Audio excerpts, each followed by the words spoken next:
Hi friends, good evening. This is your host Ankit joining you from Delhi, India, and we have Kimberly Calhoun joining us from Raleigh, North Carolina, and we have Nick joining us from Raleigh, North Carolina. Good morning to America, good morning to the world, and welcome to Startup Wednesday. As always, we expect a lot of startups, and it's a full jam-packed show with startups around the world. Welcome, Jim. Namaste. Good morning. How are you doing? Jim Good morning. from San Francisco or Silicon Valley, or Yeah, just south You've of. got to get up early. it's all the same thing. It's one Yeah, big yeah. blur over there. You fly into either SFF, San Jose, or I've flown into all those crazy That's airports. right, yeah. Oakland. I've flown even Oakland, flown up yeah. Oakland. Yeah, some flights are easier out of Oakland. Yep. Yeah. Yeah, You've well, got to Allegiant be up flew into early. Oakland. You've Is got to it? be up early to do Are you this. saying it's early? Oh my goodness, yes. I've already walked my dog. Yeah, You it's know, I 7 o'clock used to- there. Yeah, I early. used to be up about as early as you every morning, 5 o'clock workout. By 6, I was answering all my emails, and by 10, I'd already produced some more work than most people do in a day. So I believe that. Yeah, usually at 7, I'm on the golf course, and then later on the tennis court. Oh wait, Oh, you're president. Nick's retired. I'm usually on the golf course. No, actually, it's the tennis court first, and golf later on. But we have a guest. Zach says hello. Yeah, Or Zach Mr. is Zach, yes. our celebrity on Sundays, and he's also doing our Out and About podcast series that we wanted to start. Remember, just before COVID lockdown, we started a thing called Out and About, and it was our people going out and about. Yeah, and then out and about. So over. Okay, it's no out, no about. It was COVID. It's COVID-19. Oh, but we also have another guest who joined us live, Ron Wacky. Ron, where are you from? What city? Hong Kong. You're from where? Hong Kong. Hong Kong. Oh, Wow. Lord. Okay. Where all the riots are going on. Wow, Yeah, Hong Kong. What time is it over in Hong Kong? Yeah, it's 10 p.m. over here. Oh, 10 p.m. Okay, that's early. No problem. 10 o'clock in Hong Kong. Now, do you know Rakesh? See, everybody should know each other in Hong Kong. Do you know Rakesh from Hong Kong? No, he doesn't. Of course not. Hey, Jim, do you ever know that happened to you? You're from San Francisco area, Jim, and somebody goes, "Hey, do you know John Jones from San Francisco?" Well, there's only like 10 million people who live there in the Bay Area. So Ron, share with us what you do, who you are. We know your name. Yeah. But welcome to IBM TV. Yeah, welcome to IBM TV. All the way from Hong Kong, and thank you for taking time at 10 p.m. at night. Wow. Yeah. One of our family members of IBM TV is from Hong Kong. His name is Rakesh, and he's not here today. But welcome, and share with us who you are and what you do. Yeah, what do you do? I think he froze up. He froze up? Oh, yeah. Oh, no, he's frozen. Frozen in time. Oh, he disappeared even.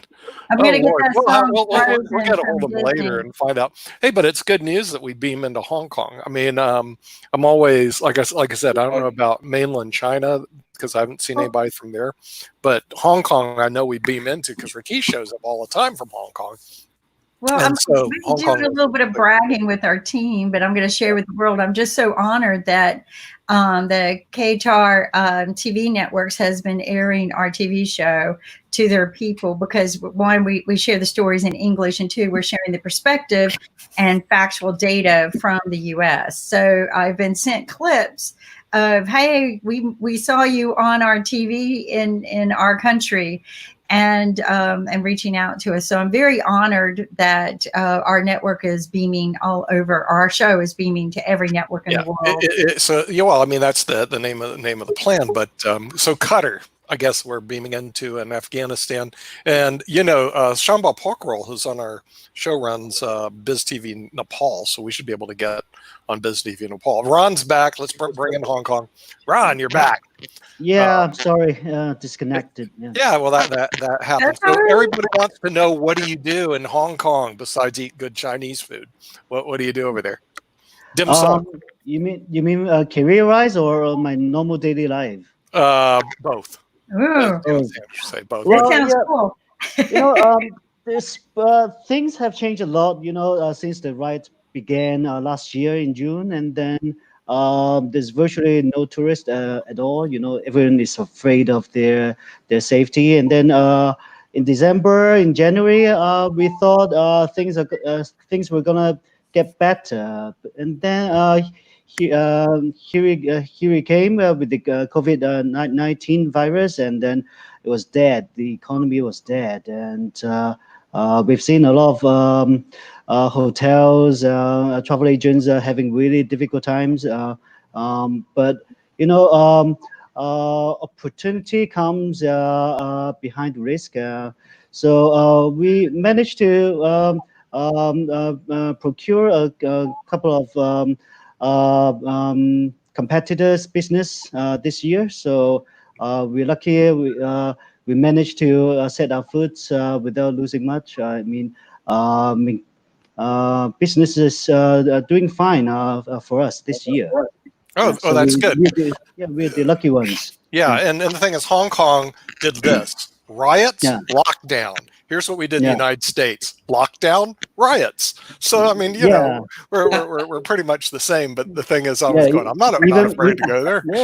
Yeah, even more violent. So how many tear gas bombs? Oh man, we rock. Okay, let me tell you about the United States of America. We rock when it comes to riots, protests, COVID-19. Look at this. We're the world leaders in COVID-19. No one has passed us up yet, because that's who we are. Welcome to the good old perspective, USA. We're looking at a total of close to 6,500,000 cases, and we predominantly take over at least 1/4 of the world. There we go. We're world leaders in riots. We're world leaders in protests. World leaders in COVID-19. So everybody in the world has to just get over it. It's just the way it is around here. So if you're leading a boring life in another country and you really want to have an exciting time, come visit the USA. You have no idea what you're going to experience over here, because Trump always reminded everyone it's safe. There's nothing to worry about. Okay, it's a Celebrity Apprentice. Okay, it's a TV show that just doesn't stop. It's called the USA, baby. The thing is, if there isn't that, there'll be something next week. Watch. We just haven't figured out what it is. Nick, you're on a roll. Oh my God. I'm having my cup of caffeine fix. But it is what it is here. All right. So the thing is, all the other boring countries, you're not going to be able to experience the massive amounts of craziness that exist in the good old USA. So so that's what it is. So eventually you kind of figure it out. What? We live in interesting times. Oh, we always live in interesting times. I mean, the thing is, no, we don't do boring here. And when we do it to the extreme. So, Well, let's take a look just for Ron's benefit here. And we thank you for coming. But you can see the U.S. And I don't know if you do this daily, but if we scroll down to Hong Kong, which you guys are way down there. You're way down at the bottom. You keep control of this situation. Are you kidding me? Right here, right here. Did I pass it?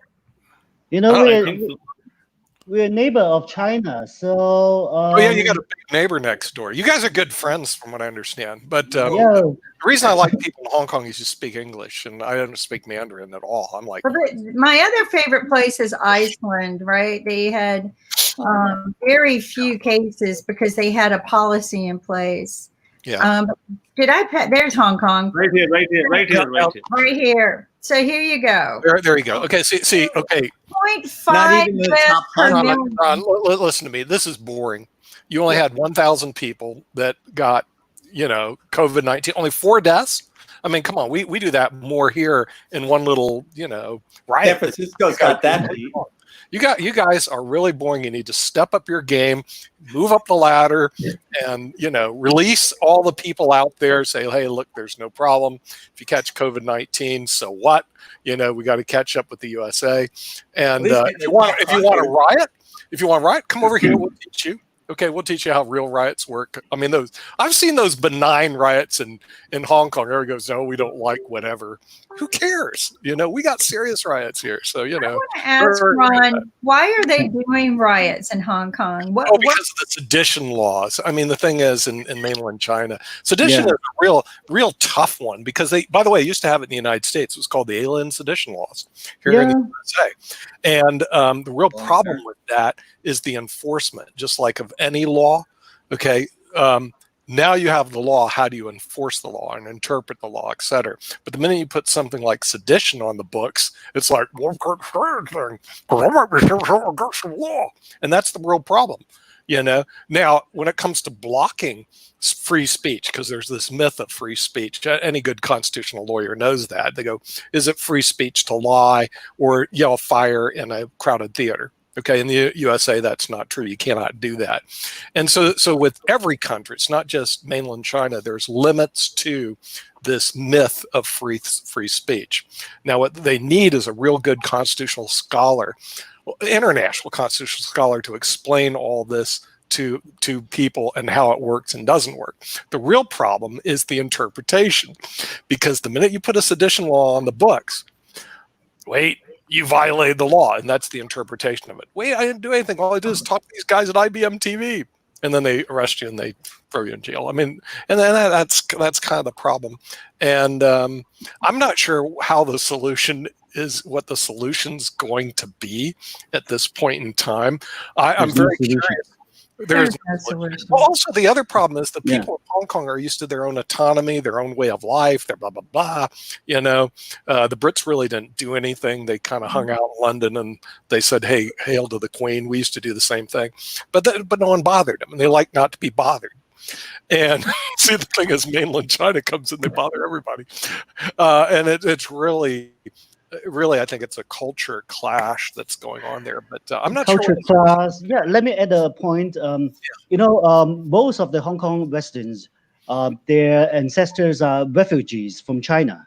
Right. So they did hold different extents of grudges against the Chinese communism. So, and then after the handover in 1997, there's a lot of issues going on with the tourists from China, the influx, driving up the prices and bringing all the inconveniences to the people. And then these anti-Chinese things are just growing and growing. So no matter what they do, how they rationalize their policies, and people just go against it.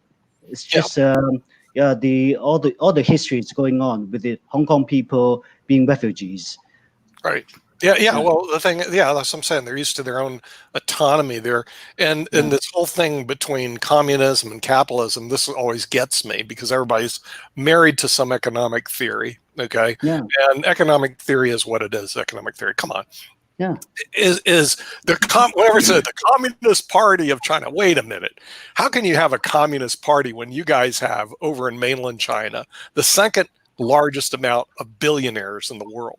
Okay, there's something wrong here. Right, you know this, the top 1% of any country runs that country. Just like us, we proclaim we're free and we're democracy, but in reality, we are indentured slaves to the top 1% in the government of our country. No different than they are. No different than any other country. That's what I'm saying. The saying, if you took all the countries, there's a lot of similarities among them, and so now there's going to be strife between Hong Kong and mainland China, and they're all going to fight about something that, frankly, no one else knows about. The only thing I know about is what I hear from our media, and it's the sedition laws. And I saw a sedition because we used to have those, and it's like prohibition, really difficult to enforce uniformly and fairly. Because you can have any legal system as long as it's fairly enforced. You can have any economic system as long as it works for all the people. I mean, I don't have any marriage to any of these economic systems or legal systems, but the real problem is you've got, I think, a culture clash going on in Hong Kong and mainland China. Now, also, you can say what you want about Xi Jinping. Hey, he brought a lot of the people out of poverty, and now they're doing very well financially. And you got to say something good about that, no matter how you look at it. Even though his tactics may not be the I best, want to kind of know from Ron, given your position and what you do, what do you think is going to be important for regrowing the economic wealth of your country? I think the Chinese government or Hong Kong control of the media stands and how they report the news, because if they don't get a hand on the media, they could not really direct the people to look at the things in a more positive ways. You know, all the medias and news are pretty much against the Hong Kong government or Chinese government. So I think this is the very first step. They need to rectify Hong Kong situations, and actually they are now doing it, because there's this HK what do you call it? HKTV, the biggest in the biggest radio channel in Hong Kong. Mhm. Now they're doing some censorship. Yeah. You can no longer broadcast news that's too biased, blah blah blah. Yeah. But they're doing censorship here too. Ron, I believe. Okay, Ron, I believe the Hong Kong government is already having a lot of money in their pocket. That's why China wants to conquer Hong Kong. Well, money is one issue. Another issue is face. You know, to the Chinese culture, the face is very important. So Xi Jinping is losing pretty much of his face if he couldn't really control Hong Kong in a better way. So I think that's more important to him, more than the monetary damage of losing Hong Kong. Well, he wants Hong Kong to be part of China, not really a separate country in Ron, itself. is the similar thing happening in Macau as well? Whatever happened in Hong Kong. What's going on in Macau? That's a good question. Macau has always been obedient since the handover. Well, first of all, their population is like one of 20th of Hong Kong's population. It's much easier to control Macau, and the economy in Macau was going very well because of the casino industry. So everyone is well benefited from the growing economy in Macau. But in Hong Kong, most of the people have more and more difficult life because of the wealth gap. Yeah.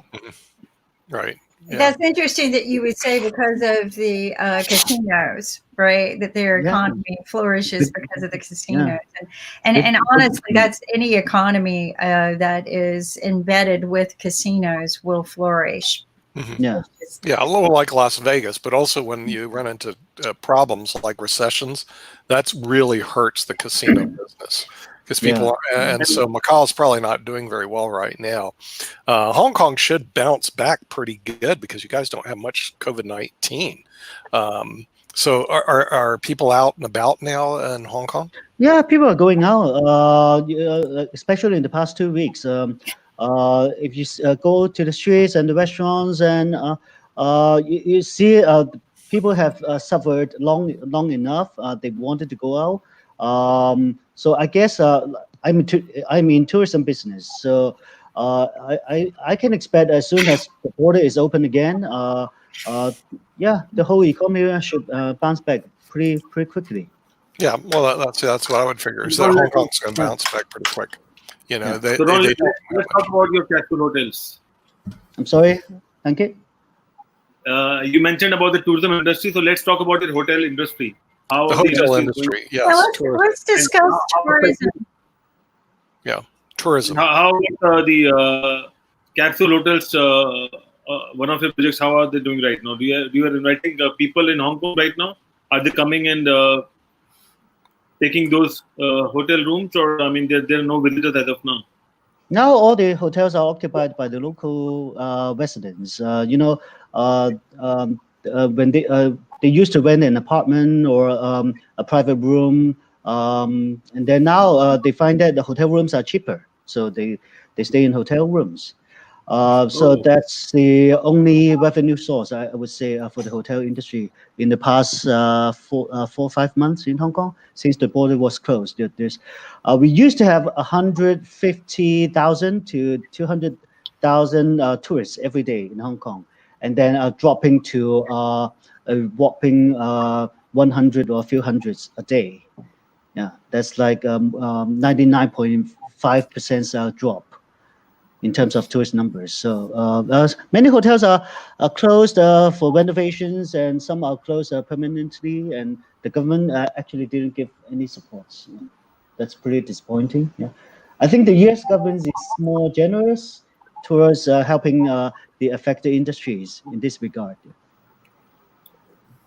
Now, and I think you bring up something very interesting to me, that there will be a lot of property sitting empty, and that becomes a true problem in inner cities when poverty sets in. These properties become empty, they become uncontrolled and maintained, and not, they become problems, right? Yeah. And how do we refill these buildings back up, this real estate? And I wish Nick were back. Where's Nick? Where's Nick? First of all, there's some shift of clientele, and also going down with the revenue. Like those apartments divided into 8 rooms or 10 rooms. They used to rent it out for like $800 a month, and now they can only ask for $400-500 a month because of the hotel rooms targeting at the local residents only. So the supply suddenly becomes a lot. And I think hotel industry, even the border is open again, it takes at least a few months to recover, because the prices could only go up slowly, and especially now the active cases in the States and in Europe are still not pretty much under good control. I think the border should be only partially open to certain countries, like to China or to Korea or other Asian countries, but not to the West. Well, and this is a concerning problem globally. This isn't just a Hong Kong problem. If, given your experience, and maybe we can come up with some startup ideas as well, because one of the things I like about today is Startup Business Day, right? And it's not just about existing startups, but sometimes when we're talking, we come up with some ideas, right? Mm-hmm. What could be some things that we could do to utilize the real estate, help innovate tourism, and do it safely, right? Right now, nobody really wants to travel. There are those of us who we're not doing it out of fear, but just based on facts, we're just not going to go out there because, facts tell us we could get sick. And there are others who are saying, oh, screw it, I'm going to go out there, I'm not going to wear a mask, and I'm not going to worry about it. How do we find a comfort zone in tourism? That's Kimberly, go ahead. I would like to say that I and probably you and many others knew people who went to Hong Kong on business. As a matter of fact, they just would go there regularly, right. And none of them are doing that now. None of them feel that it's safe to travel. So it has to have an effect not only on the restaurant business, the hotel business, but just business. Right. It would seem to me. In all aspects, there's the only thing we can do now is to, first of all, borrow money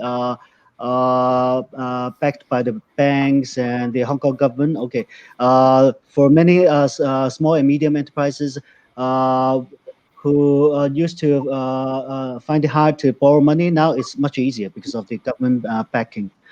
So that helps a lot. I think for now, if you ask me how to utilize all these leftover spaces, my answer is seriously, nothing you can do. Yeah, if people cannot go out, if tourists cannot come in, there's nothing you can do. Well, in the United States, our government is trying to help businesses and that sort of thing. But the way we're doing it is just a mess. You know, we're helping people who don't need the help, and we're not helping the people who do. So you're telling me, what I'm hearing is that the Hong Kong government is more efficient about helping people, helping businesses start up. I wouldn't call that. I would just say Hong Kong business people are used to survive without the help from the government. Yeah, we get used to it. So we don't blame the government because we never really expect the government to help in any ways. Yeah, but well, I mean, I'm more of a positive guy. Like now, I find it easier to borrow money from the bank because of the government backing up. So I'm thankful already. So yeah, there's nothing you can do. Yeah. And Ron, how easy it is to overcome the hotel industry because capsule hotels are much cheaper in terms of managing things as compared to the traditional hotels. Mm-hmm. So what do you think, I mean, how the economy or how the hotel industry will come up, because it's one of the hardest hit industry in the current COVID situation, and Hong Kong is one of the biggest tourism hub in the world as well. I think there's a few changes going on. First of all, there will be this survival process. The weak will die or have died already. The strong survive better. The supply become less, and then that's a good thing for our industry in future, because there has been some oversupply in the past few years because the tourism was still booming, and now it's just a kind of good timing to rectify the supply and demand. And then the second thing is there will be more use of systems and automations, and the hotels will go for more automated solutions to handle their daily routine tasks. For example, for our company, I personally, we have around 100 capsules and rooms, and we handle over 100 guests at this moment. But my company, it's just me and another staff handling all these hundreds of guests. With for other normal hotels, maybe you need to hire like a full receptionist doing the shifts and taking the holiday, and some sales staff, some reservation staff to handle the orders, etc. So at the beginning, as soon as you set up the systems and you make it automated, that's the initial investment, and then you can enjoy more of the labor cost cutting. And that's the case how my company can survive much better in this situation, because we don't really have much labor costs. Everything is automated. And Don, how many capsules do you have in Hong Kong right now? Hundreds. All are fully occupied? 80-90% occupied. Yeah. Okay. Wow.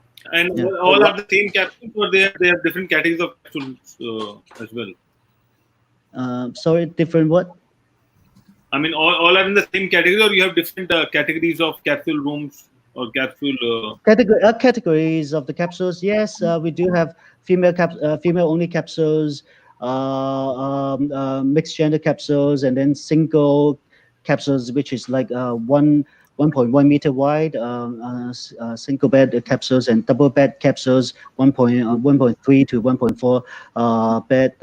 And then we have premium first class capsules, which is full sailing without double decker. Yeah. Okay. So yeah, a bit of a variety for our capsules, and all our capsules. And I can remember I had a great time. I mean, staying at the capsule hotel in Hong Kong, the Royal Mer. Yeah, a couple of years. Yeah, you tried. You tried once. Yeah. It was back in 2017, right? It was 2018. 18. Okay. Yeah. Welcome. Yeah.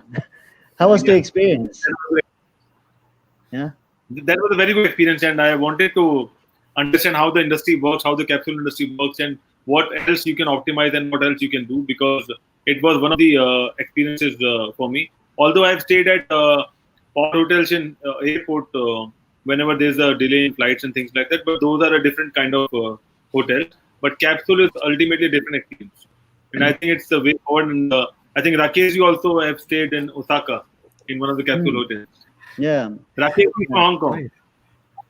Interesting enough, Japan's first capsule hotel was founded in 1979, and then it was only after a few decades then Hong Kong started to have these capsule hotels, which is really pretty weird, right? Yeah, Japan has this for many decades already. They have, yeah. I remember that when I worked with the Japanese, that this was not a new concept to them. Yeah, so yeah. It was purely a means just for people to get some sleep.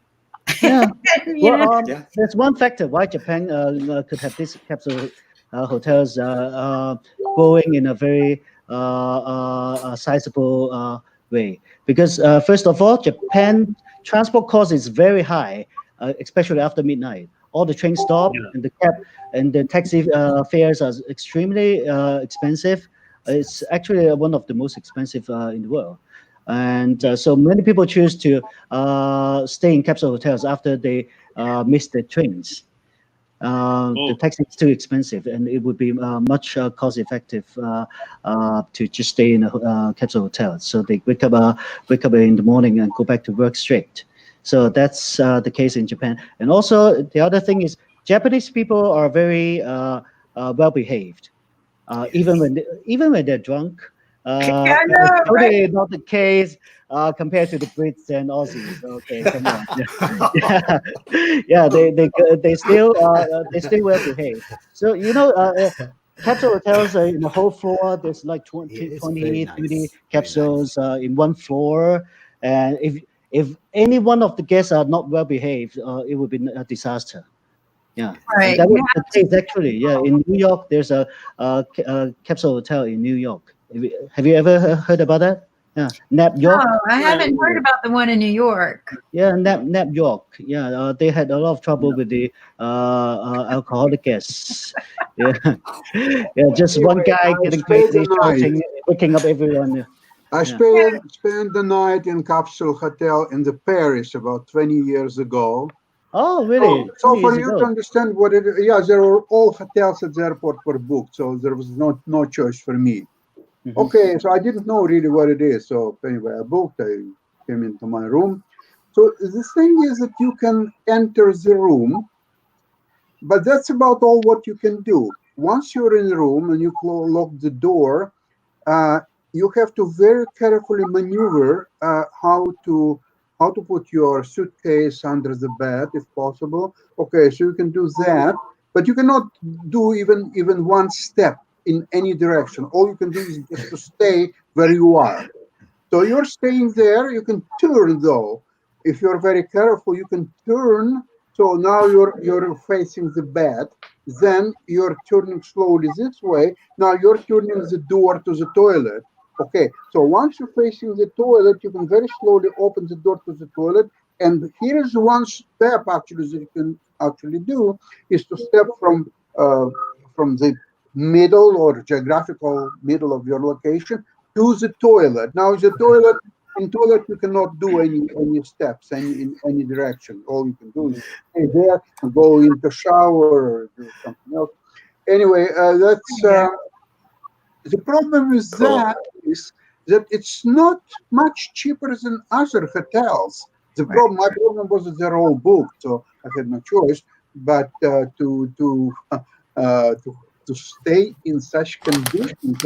I don't think. Okay, you probably can sleep, but in the morning, once you're done sleeping, you have to run away from there because you will get crazy by staying more than 15 minutes. I think every hotel in New York is about that size.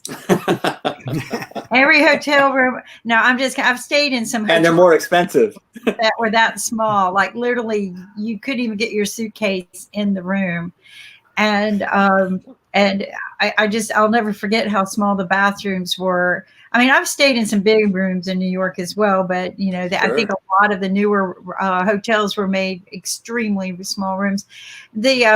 I've slept in one of these pods, so to speak, or what they call a pod section at a airport one time. You pay for by the hour. Yeah. And I thought that was interesting. But this is very similar to me as to what a bed and breakfast would be, because in these situations where there's a pod, you kind of share the bathrooms, right? You have a men's bathroom and a women's bathroom, but it's all co-ed, not co-ed, but it's shared, right? And so you share the bathrooms, you share the utilities, you share, the kitchens, and the living spaces. Are all shared. So it definitely different. Yeah, well, to some of the people, it's not that convenient, especially for females. So we have branches offering female-only capsules, and the bathrooms are en suite inside the room. So the girls are, we find it more convenient. And the other thing is, even the price is close to a tiny private room, we still see that there's a considerable number of people who choose to stay in this co-living capsule apartment because they're lonely. They don't want to stay alone in a tiny private room by themselves. They're more sociable. They like to make friends, and they like to feel the space that they're living is not like crammed. Compared to a capsule co-living apartment, staying in a tiny private room makes them feel more claustrophobic. Right. At least a co-living apartment has a big communal area, big kitchen, a full kitchen they can cook properly. Right. So there's pros and cons. Yeah.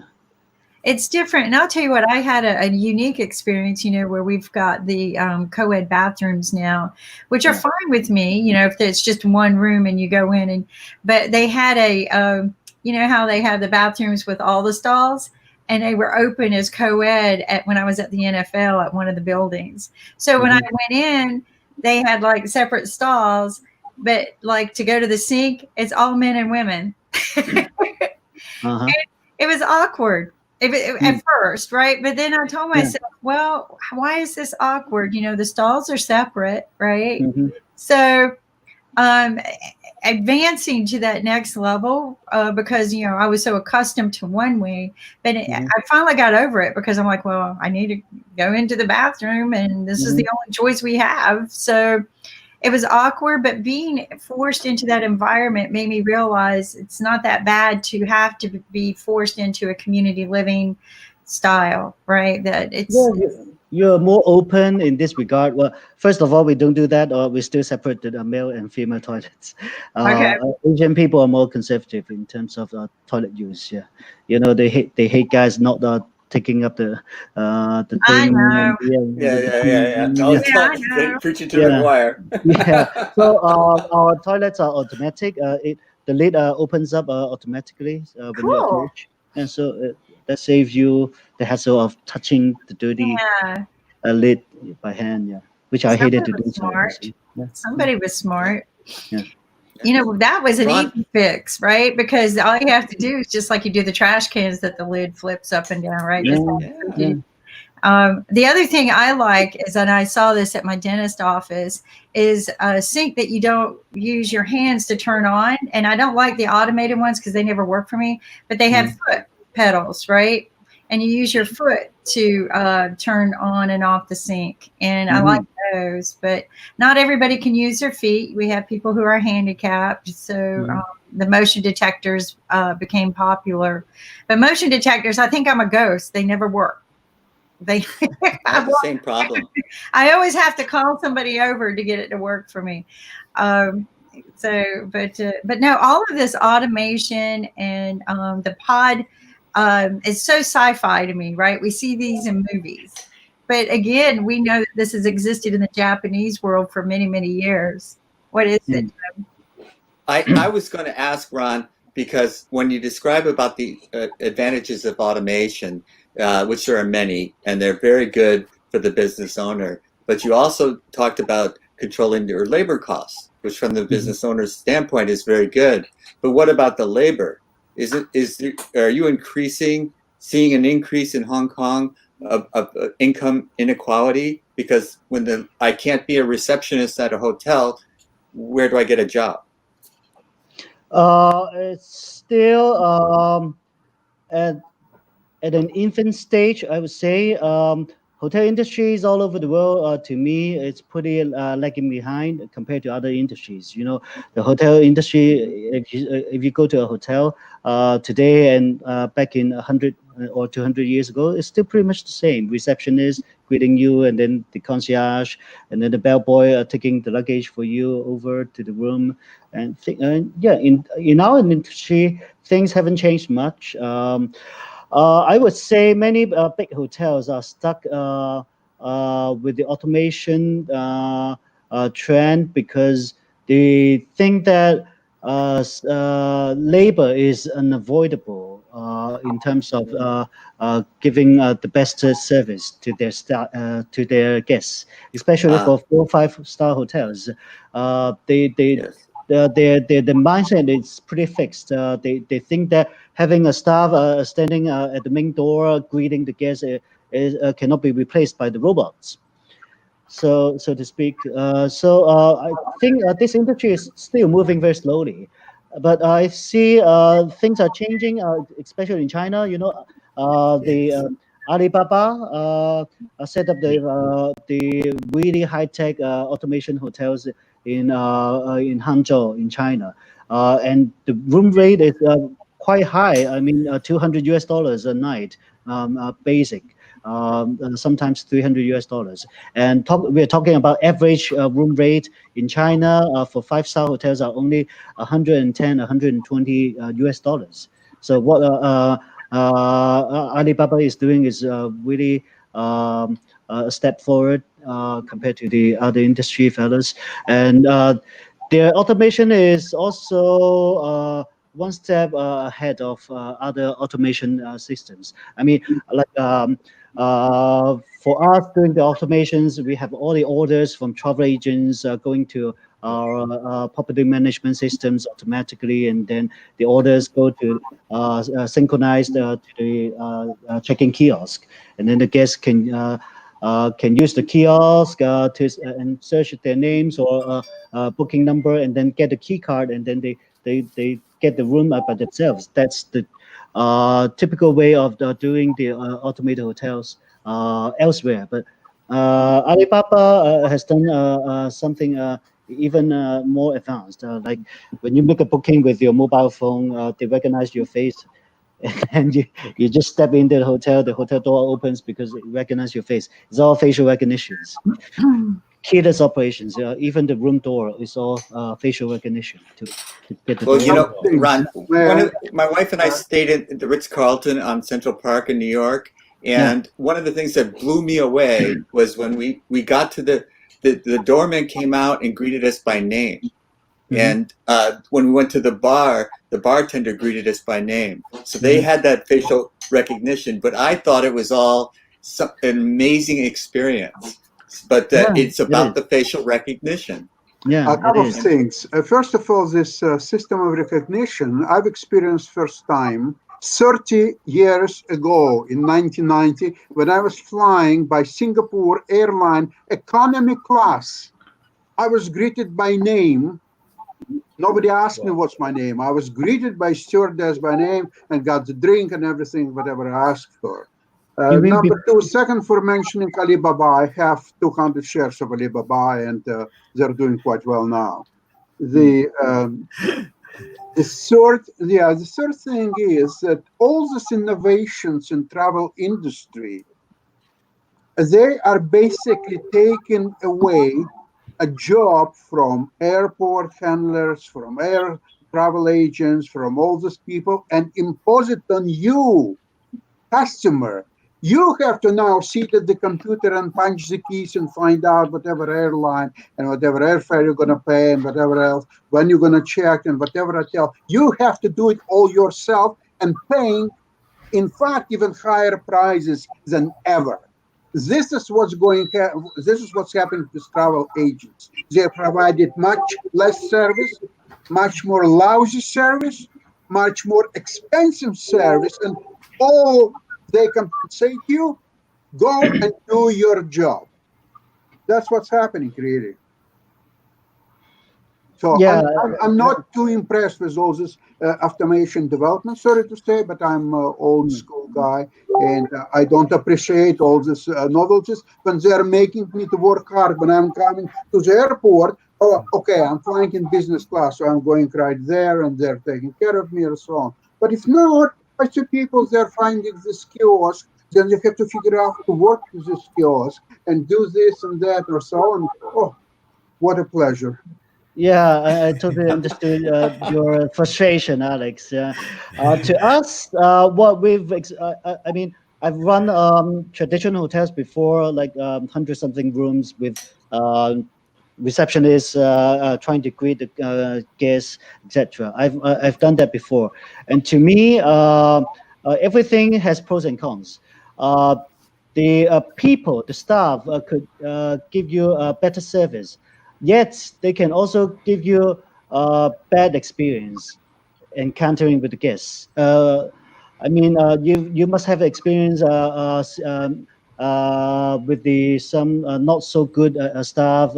You're against their attitudes. If you look at the hotel reviews websites on TripAdvisor, etc., you see there's a lot of complaints. I mean, at least 2 or 3 bad comments on TripAdvisors because of the staff handling not properly or in a not so nice manner. So to me, machines, maybe everything is automated. The guests need to do things by themselves, but the guests will not be annoyed or offended by the staff. So Even if they are, there is nobody to complain to. What, Right. are you going to complain to machine?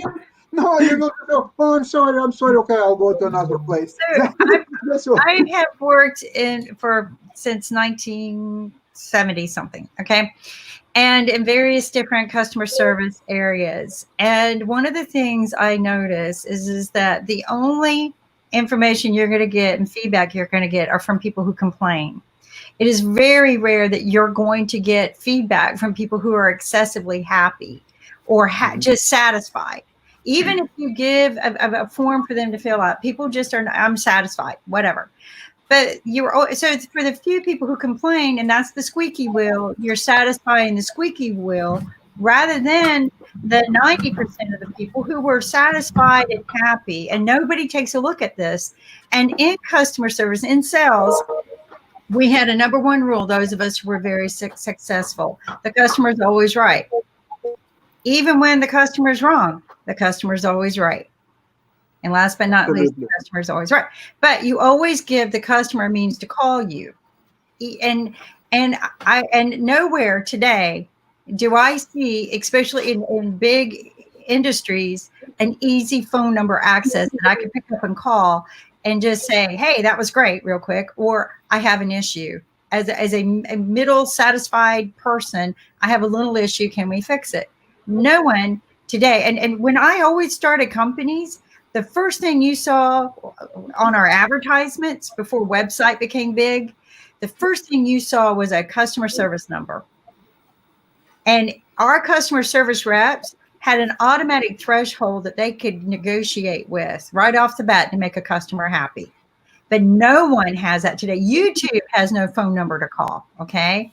YouTube has no phone number to call when you're dissatisfied or can't even figure out how to work their system, or they're wrong and them taking down your data. There's no one to call. Facebook has nobody to call. Nobody has anyone to call. Google used to, but doesn't. AOL used to, but doesn't. Everyone took away a means to call. When I go to a big company website, the first thing I see isn't a phone number. And that, I think, if you want to lead the world, that needs to change. I would rather talk to a human than a bot. Even if you do get a phone number, it's also often a voicemail system where they give you a menu to select from, and I can never navigate myself to a human being. So Put me to a human in less than 30 seconds. Let me tell you the world I grew up in. I built some of the world's leading technology that was utilized by the communication industry, and I was the vendor side, okay? We had less than 3 minutes to make sure equipment was brought back up for Southern Bell or Bell South or for GTE, for Verizon, any of the companies that bought our equipment. We had a less than 3 minute uptime. So do you think that that means that they got when they made a phone call in somewhere, that they got a bot that routed them? No, they got a real person. So to me, any company that really cares about the humans and really cares about their customers, when a phone call is made, and you know what, so what that you're employing a lot of people in a part of your company that makes no revenue. What people don't understand is your return customer is the best revenue. You didn't have to pay for advertisement for it. And the world of telecom is backwards. I'm not even going to use the other word to define it, asset backwards, because they reward new people to come on by giving them a free service, free phone or whatever. But the people who've been with them for 12 months, paying their service fees on time, they up the rate after 12 months. And then they have a negotiation clause that you can come back, and I call it the bitch clause. You come back and bitch at them enough and they'll reduce you by 10%. When I ran a phone company, I never had attrition. I had zero attrition. And the reason why I had zero attrition is after 12 months, every one of our good paying clients got a free month. No ifs, ands, or buts. So we had zero attrition rate. And you can't beat that. You can't beat that. My advertising had 100% return. You know why? Because we had a phone number and a live person at the end of that line. In minutes, that person answered. And, seconds, actually, not within 1 minute, people were talking to a person. But you can't run businesses. I guess you can, because there's so many people in this world. But truly, if you want a first-class business to pick up the middle-class clientele, give us something. Yes, I totally agree with you. Honestly, it's exactly because many big enterprises are cutting costs on customer service. For us, small and medium enterprises who want to thrive and grow bigger and make a difference, we actually, on the other hand, invest a lot more on customer service. And I've seen a very successful company in China doing hotpot. Because I don't know if you ever heard of that, Haidinao. It's a hotpot enterprise in China. The food is just not much different than other hotpot restaurant chains, but the service is extremely crazily good, and they're getting listed because of the service being too good. A lot of people just miss their good service, the dining experience that they cannot get in other restaurants. So I think that this is also our directions, especially after hearing Kim, what you said tonight. I really need to think about more incentive scheme, how to make our staff to greet the customers better, to be more caring to the customers better, to make a difference. So there's a noise among all these good guests, spread of mouth. That's really important. I think. Well, people, some enterprises are giving up this part, so we take on it. Yeah. Yeah. Well, so many enterprises have cut out that important empathy part. And quite honestly, it's just the human factor, right? The HI, what I call the human intelligence, right? We have AI. I think we overuse AI and abuse what it's really intended for. AI should be used to make our jobs quicker and more efficient. But it shouldn't replace humans by any means. It should not replace. But, the thing about the human factor is that we're all human. And when we buy something, at the end of the day, I want to feel like I'm a human, not that I'm a number. And I think we lost that somewhere in growth.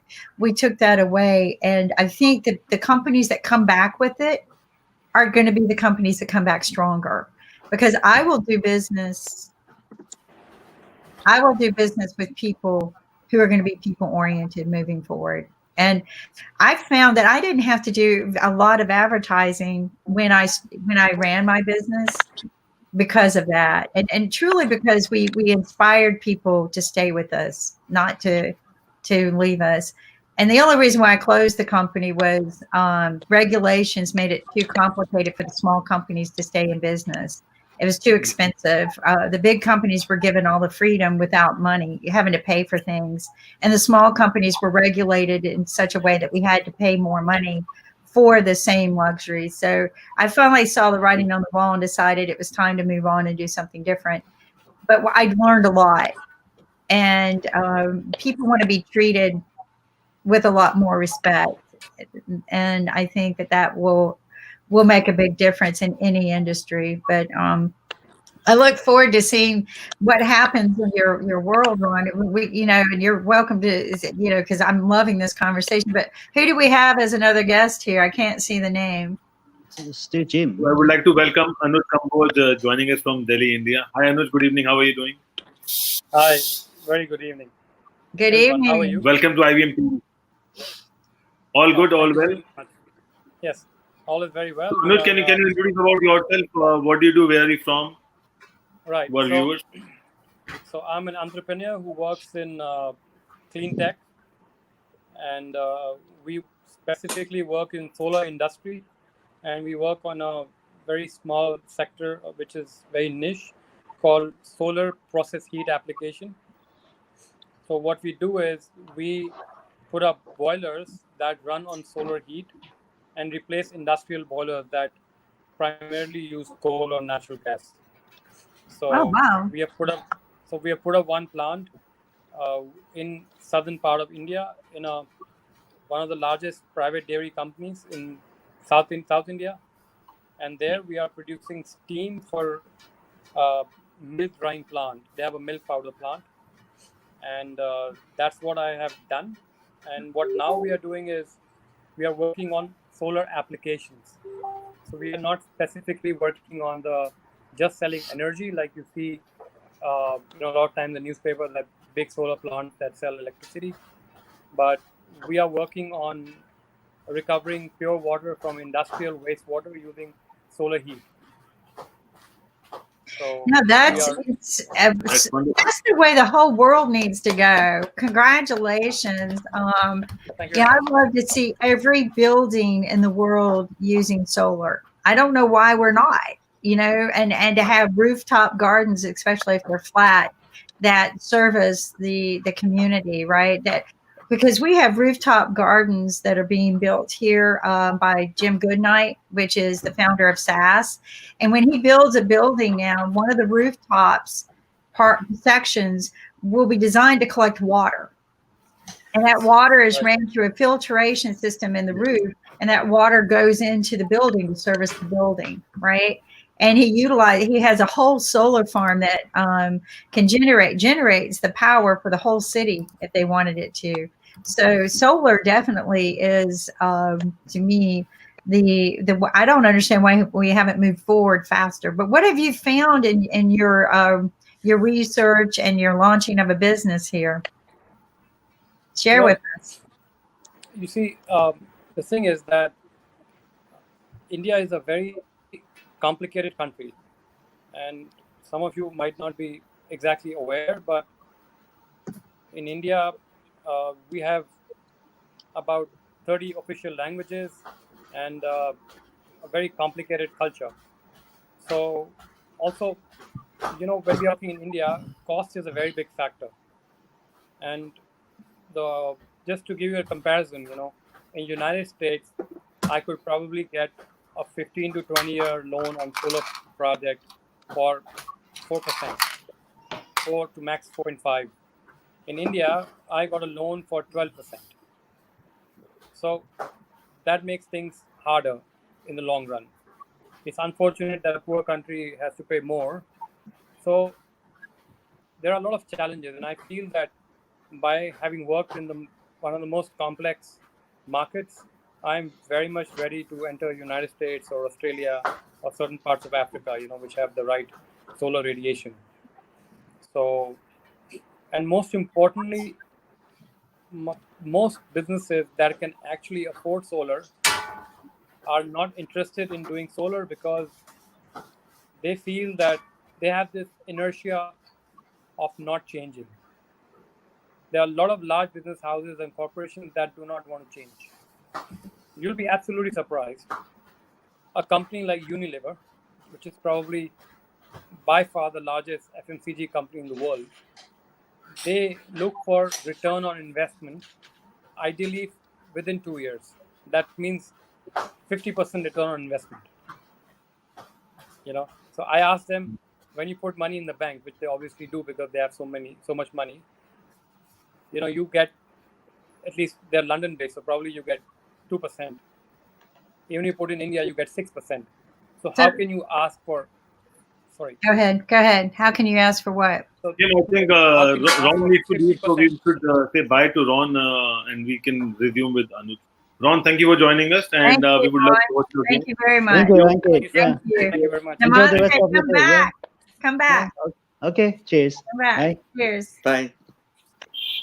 Wow, that was informative on the hotel industry. Maybe we can get solar on to what they're doing, Yeah. especially the pods, right?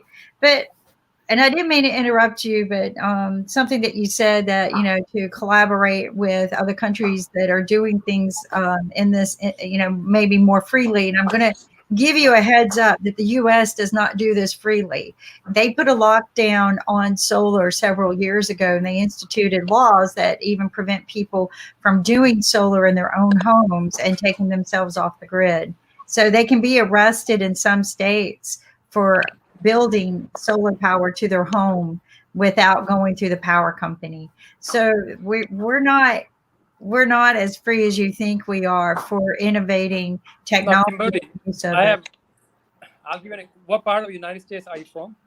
So I live in North Carolina, but I worked with someone who had a solar patent.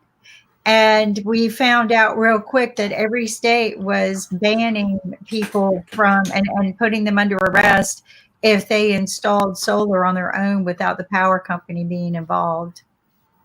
And there's a reason for that, and that's Go ahead, Jim. Sorry. Oh, I was going to say that the reason in the United States is we have this fossil fuel industry that is very politically connected. And so the laws seem to favor them and instead of a green industry like solar. And so it's very difficult for us. And I wondered if the fossil fuel industry is a problem in India. Actually, we do not. It is not much of a problem right now because I do a lot of policy research in energy as well. So from my experience, what I see is that in India, the fossil fuel industry, the mining is primarily done by the government-owned company. You see, in India, most of the states, the large ones, are owned by the government because we were a socialist country and we still have a significantly large socialist hangover, unlike the United States. So in India, not necessarily fossil fuel, but there's a very strange thing that solar, everybody wants solar to be very, very cheap, much cheaper than fossil fuel. It's already about 25 to 30% cheaper, and they want it even cheaper than that. So at current prices, there's absolutely no reason why solar should not be installed anywhere in the world, especially in places like California, Texas, and even North Carolina, South Carolina. It got very good radiation. And now one of our advisors, he's a technologist and he's working on panels that are the next thing that is coming in solar. So they do not involve having silicon, because this silicon is same as what you have in your electronic mobile phones and everything else.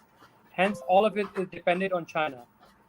Most of the silicon for solar panels and for electronics comes from China, Taiwan, little United States, a little bit of Israel.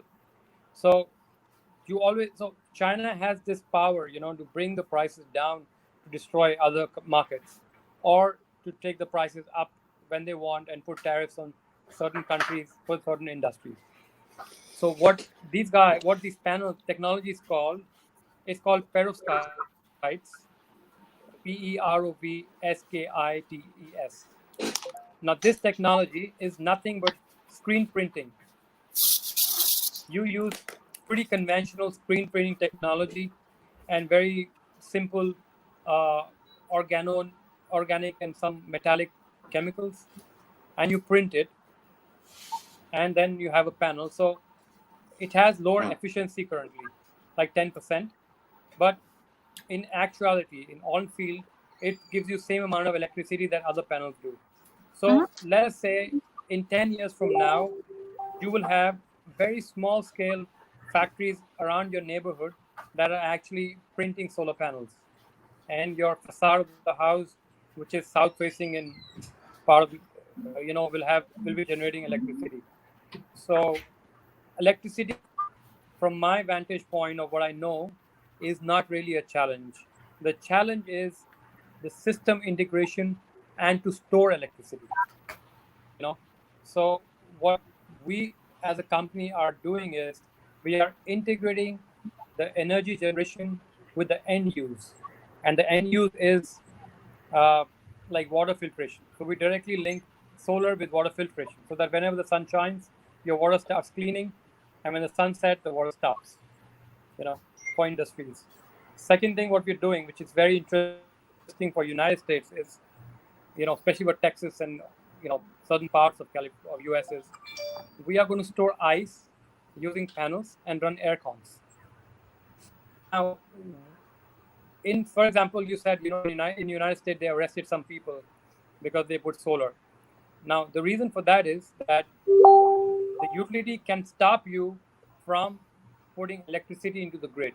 So when you are not at home and the sun is shining, what do you do with the electricity? It doesn't make economic sense if you waste that and let it go into the ground. So you feed it into the grid, and the grid doesn't allow it. So that affects the economics. So that way, the electric companies have a hold over you, and force you to buy energy or solar panels from a particular company, do a project execution from a particular company where they have shares, and so on and on. What I'm saying is, your major electric consumption is heating or cooling. Now, if we have an air con system that stores ice during the day when the sun shines, in the evening when you switch on your air con, your compressor doesn't work. You just get cooling from ice, and from inside it looks like a normal air con from the functioning point of view. So instead of using expensive batteries, we want cooling. So why not store energy in the form of cooling? Why do we store batteries? And what can be cheaper than ice? In a steel box, it will last 20 years. I agree. I mean, there are so many ways to do this. You can even go to the thermal underground, right? And you can take from a cavity underground, which is cool, and run that air back into your home. If just make sure it's clean, right? But there's so many different ways that we can do this, but it's a means of doing it and cost effectively. I will share with you one of the things that with the solar that they have done here in the United States is they do want the power companies to give it back to you. In my personal opinion, if I produce too much energy and I just store it in my home, it's none of their dang business, and they shouldn't. If I don't want to give it to them, then there's no loss to them. They can build their own, but they make us buy from their power companies, and it will cost me $85,000, they say, to put the solar panels on a house that to generate the power I need and sell back to them. Whereas it would cost me, I already know this, $5,000 for the panels and the battery storage, because you need battery storage. You don't just send energy to nothing. And so it cost me $5,000 to install my own. So I'm not saying that there's a conspiracy. I'm just saying that they regulated the laws so that they make all the money, not us. And follow the money. Follow the money. $85,000 to do the same thing, if it only cost me $5,000. And I have a problem with that. I have a problem. Kimberly, there's actually a systemic problem here. Yeah, So I'm not defending the utility, but I don't know how many of you guys are actually from the computer science background or electrical engineering. Okay, you are. Great. 40 I'm learning years. computer science. I never went to college. I dropped out. So in my first few months in college, so I practically learn on my own. So, Mr. Rakesh, are you also from computer science? I'm a physicist. Oh, perfect. That's even better. So you're a generalist in technology. So actually, so one of my hobbies is, this is not a company, it's something I'm working on with a group of people, is we are working on a meter, electric meter, that basically does analog to digital signal conversion and can learn about every appliance in your house, and then it can talk to your solar panels and manage your all storage technologies. So now we can have this meter as a service on each house, which can predict after a year or two of data that how much energy this house will be consuming. And this can help utilities shut down a couple of power plants around the world. So the biggest problem now with energy industry is not solar, is not technology, not from the energy generation technology, it's actually computation. So energy industry, unfortunately, is so backward compared to many other industries, that your electric meter that you have around your house, even if you call it smart meter, the so-called smart meter, all it does is it does analog to digital conversion, and what you get is an approximate bill. It's not even your actual electric energy consumption. But with the current prices of your microprocessors, your current transformers, and so on and on, my calculation was that I could make an electric meter if I had at least 20,000 pieces or above order for less than $30 US. Yeah. And yeah, but then even installing and everything, we could do it for less than $60 if we had a mass order, And this, with the right OS, like FreeRTOS or something, Linux-based system, it could talk to your appliances, and it could tell you that now, since you have less storage, this is the sunshine, please shut off this appliance. It could start your washing machine in the night or in the daytime when the sun is shining, and so on and on. So this is so we want to bring this meter into the market in a very DIY way.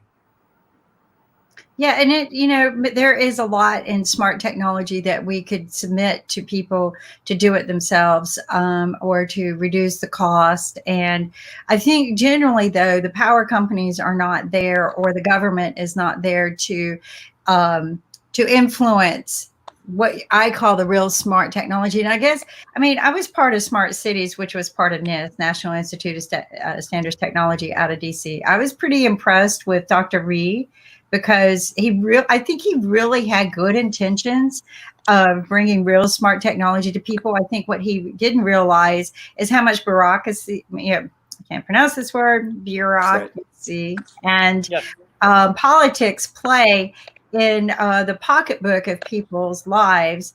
And, a lot of what they called smart technology that went out into our homes, that was somebody's whatever relative, brother, best friend that needed a little pat on the back and some money to get it out there, but it wasn't real smart. And I don't agree with any government or any utility company should own my rights to the sun.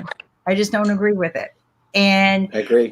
And I think that, go ahead, Rakesh.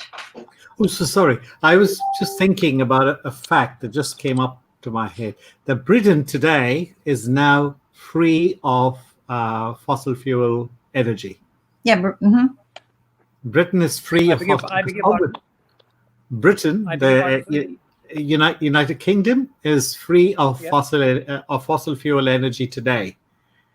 It doesn't use any coal. It uses wind power, and it uses solar power. So as of I saw this in the newspaper. I don't know how accurate it is, but since you're in this line, so I just thought I'd mention it. It's obviously a more receptive government than the United States government, Germany is looking at alternative sources because they've closed their last nuclear power plant some week, maybe a month ago. And I just was looking at, if you're looking at markets, I was just trying to pass on some tips. I'm sorry, I didn't mean. That's a brilliant idea, though, to look at where the people are investing in the technology, maybe not your own country, but other countries. I have a solar product that is portable. It kind of meant to get around some of the regulations that are out there. And you could literally attach it. You could use it camping. You could use it, to build your shed or to take it in an emergency situation to filter water, because it's designed to filter water too. But it's a solar power generator, and it's very quiet, no gas, no anything, that can literally operate a full 3-bedroom house, 2-bathroom, and if you need to pump water, it pumps at 3 gallons per minute, which is unheard of in most situations. So, it was purely invented for survival reasons, but to get around the laws that were being put in place, because you could roll it up and connect it to your house and use it. You didn't have to go through the full installation or anything. So, but I think. Go ahead, I know that in New Zealand, we are the whole country is green oriented. Yeah. So I'm pretty sure that, Anuj, if you're looking for a market there, I'll be back in New Zealand probably by the end of this year. I could do some spade work for you if you're open to the idea. Yeah, we should I like that term, spade work. Mr. Rakesh, I have 2 other market ideas. Yes, I have 2 other market ideas. One is, this is brilliant for Africa. Obviously, there's a lot of sun and there's a lot of poverty. And so inexpensive delivery of energy to Africa would be wonderful. And the other thing is, the United States as a nation is not very supportive of this, but California as a state is. And if you talk to Governor Newsom, you would have an open mind. And if California fancies ourselves as a leader in the country in trends, setting trends. And they are. It's a global leader. It is a global leader. And just to share with you a little secret, and Nick's not here, but he would be the one to bring this up, is that when you come here for venture capital, California has 80% of the venture capital, whereas North Carolina has less than 0.05%. Less than 0.05% of all the venture capital in the United States comes here, but in California is 80%. So hit up California. Our PG&E, that's our utility company. It's having massive problems, and so a simple solution to an alternative that people could choose. As Kimberly often points out, we are indentured servants in many ways, and we want to be able to choose. And if you pitch this to our state government, I think you will find that you have a receptive ear. Well, that governor is very open to things like that as well. So, and you'll find Nevada might be a little bit open too. It just depends on who the governor is. But what you're doing is phenomenal, and and needs to be done. And you'll get a lot of support from people like us and the community. We'll help get you connected. I would just say, enter each country with an open mind that it may reject you because of certain things, and just find the right people like Jim and Rakesh to help you meet the right people and go forward. But no, the solar industry, I know what I wanted to tell you about. There's a conference that you should go to and bring your idea to, and it's called CERA, CERA, okay, week. CERA Week. And of course, it was canceled this year, but is the world's leaders in oil, gas, energy, okay? Oil, gas, and energy, and power, all right? And when I say world's leaders, I mean when the people come in, they literally lock the place down for a block with, 500 police officers. But you need to apply early, get your technology introduced early, and they have what they call a startup industry for alternative power sources. And Japan is looking at these things. China was there. They were looking at these things. So India, I mean, they're all there looking at the alternative. So definitely get your name in with CERA. It's called CERAWeek. I will definitely check it out. Please, please. And if you want to go, contact me because I go every year. It's $7,000 to get in. You pay $7,000 to attend, but it's worth it. Nick, you've never been. I'm talking about CERAWeek. Yeah, but it doesn't matter. I mean, $7,000 is a lot of money, to go to a conference. Are you kidding me? People pay $10,000 to go to CES. That's the reason 90% of the startups fail. I mean, they do stuff like that. No way. Yeah, spend $7,000 to go to a conference. Okay? Find a way to go there. Okay, listen. If you're a startup, okay, you got to be parsimonious. Hold every dollar. Okay, and no, I wouldn't go to the conference. You can buy 5,000 shares of General Electric. Yeah, but see, 5,000 shares of General Electric. Okay, it'll be actually that might be a better investment, but still, 5,000 shares of General Electric will not produce the return of your own business. $10,000 to go to CES, and CES has got 100 million people that will. Yeah, and they have a lot of failures. I mean, the thing is, the reality. Okay, if you Andrew, if you're a startup, here's the reality: 95% chance you won't be in business in 5 years. Okay, so you got to be real. Jim, am I right? It happened to me. Okay, right. You're talking about before coronavirus. I think now it doesn't matter. Coronavirus, non-coronavirus, it doesn't matter. Your failure rate's 95%. Okay, so the thing is, I would say even 98. And that's if you're funded. Okay, if you're not funded, go even higher. So the thing is, the odds of success are extremely poor. Now, pardon? Doom and despair. No, it's not doom and despair. It's reality. We have to rename the show. Okay, it's reality, Andrew. It's reality. Okay, now I've done three million and multi-million-dollar startups. Okay, bootstrapping. Listen, Andrew, bootstrapping. Do you know how hard it is to bootstrap me? No, I didn't get any venture capital. Maybe this is number 4. I don't know. Okay, but one reason why, and I've watched all the ones that were successful, they hold on to capital. Number 1. Number 2, is your business a service, or is it, or are you providing hard goods? Hard goods or service? It's what? Hard goods. Hard good? The question is whether it's a product or a service. If it's a product, failure rate's even higher. Service, you have a chance. Chess books, forget it. Yeah, there you go, Joe. Chess books, forget it. No. This is my 4th startup. Oh, have you been successful in your prior startups? By the way, good that you have a track record. How have your other startups gone? No. That's okay. Don't worry. Okay.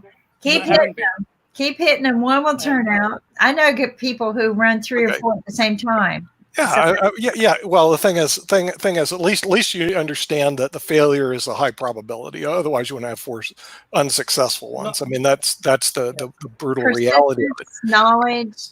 You learn. Okay. Selling a service has a higher probability of being successful than selling a hard product. If you're selling a hard product, you have COGS in your way, cost of goods sold. Okay, and that stuff, like you're selling this product. It's a very expensive product to sell because it's cost of goods sold. If you're selling a service, your probability of success is a lot greater. In other words, I would rather say, I'm the servicing technician of your cell phone. Higher probability of success than I'm going to sell you the cell phone. Lower probability of success. Well, so the probability of investor is there too if you're selling services as opposed to hardware is obsolete. It's the hard reality of startups. I mean, the thing is, and I don't think people tell them the truth. And the truth is, the truth is you're probably going to fail. Okay, now the thing is, what's your unique selling proposition? What makes you different than everybody else out there? What is it? Well, I can't hear. Actually, Yeah, I'm just telling you. So, we are only third company in the world that has a technology to recycle pure water from wastewater using solar heat. And Okay. we are not selling the product, we are selling it as a service. Okay, right. Okay, all right. Yeah. And okay. So the thing is, it's all about sales.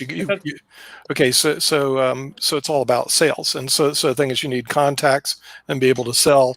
And unfortunately, when you're doing government bids, you said there's 2 other competitors, right?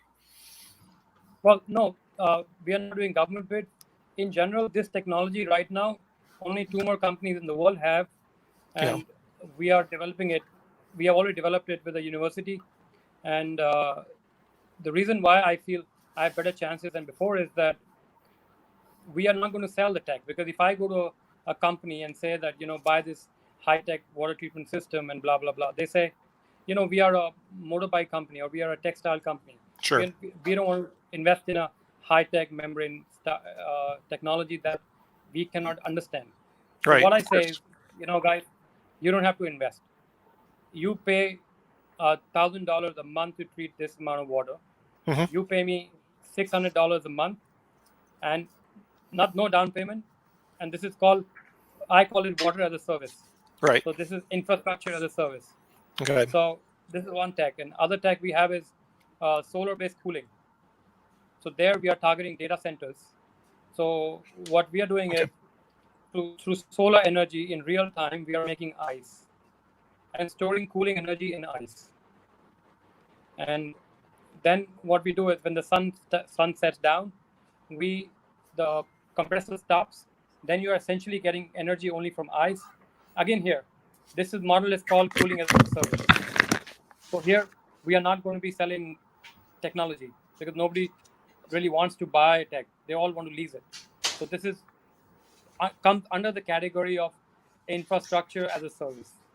So 2 of our projects are partially funded by Government of India and partially bootstrapped by us as a demonstration and proof of concept.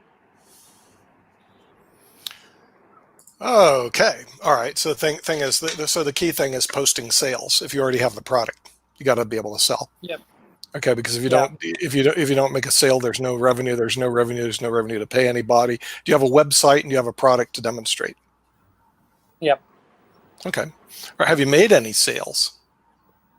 Well, we already have a project running in southern India, but that was almost at no profit, no loss, because that was our first project.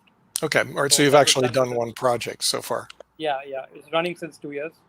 Oh, really? And there we are selling heat. So we are selling process heat. Okay. So we are replacing a coal boiler. But when the sun shines, the boiler shuts down and we produce steam from the sun. Oh, really? Okay.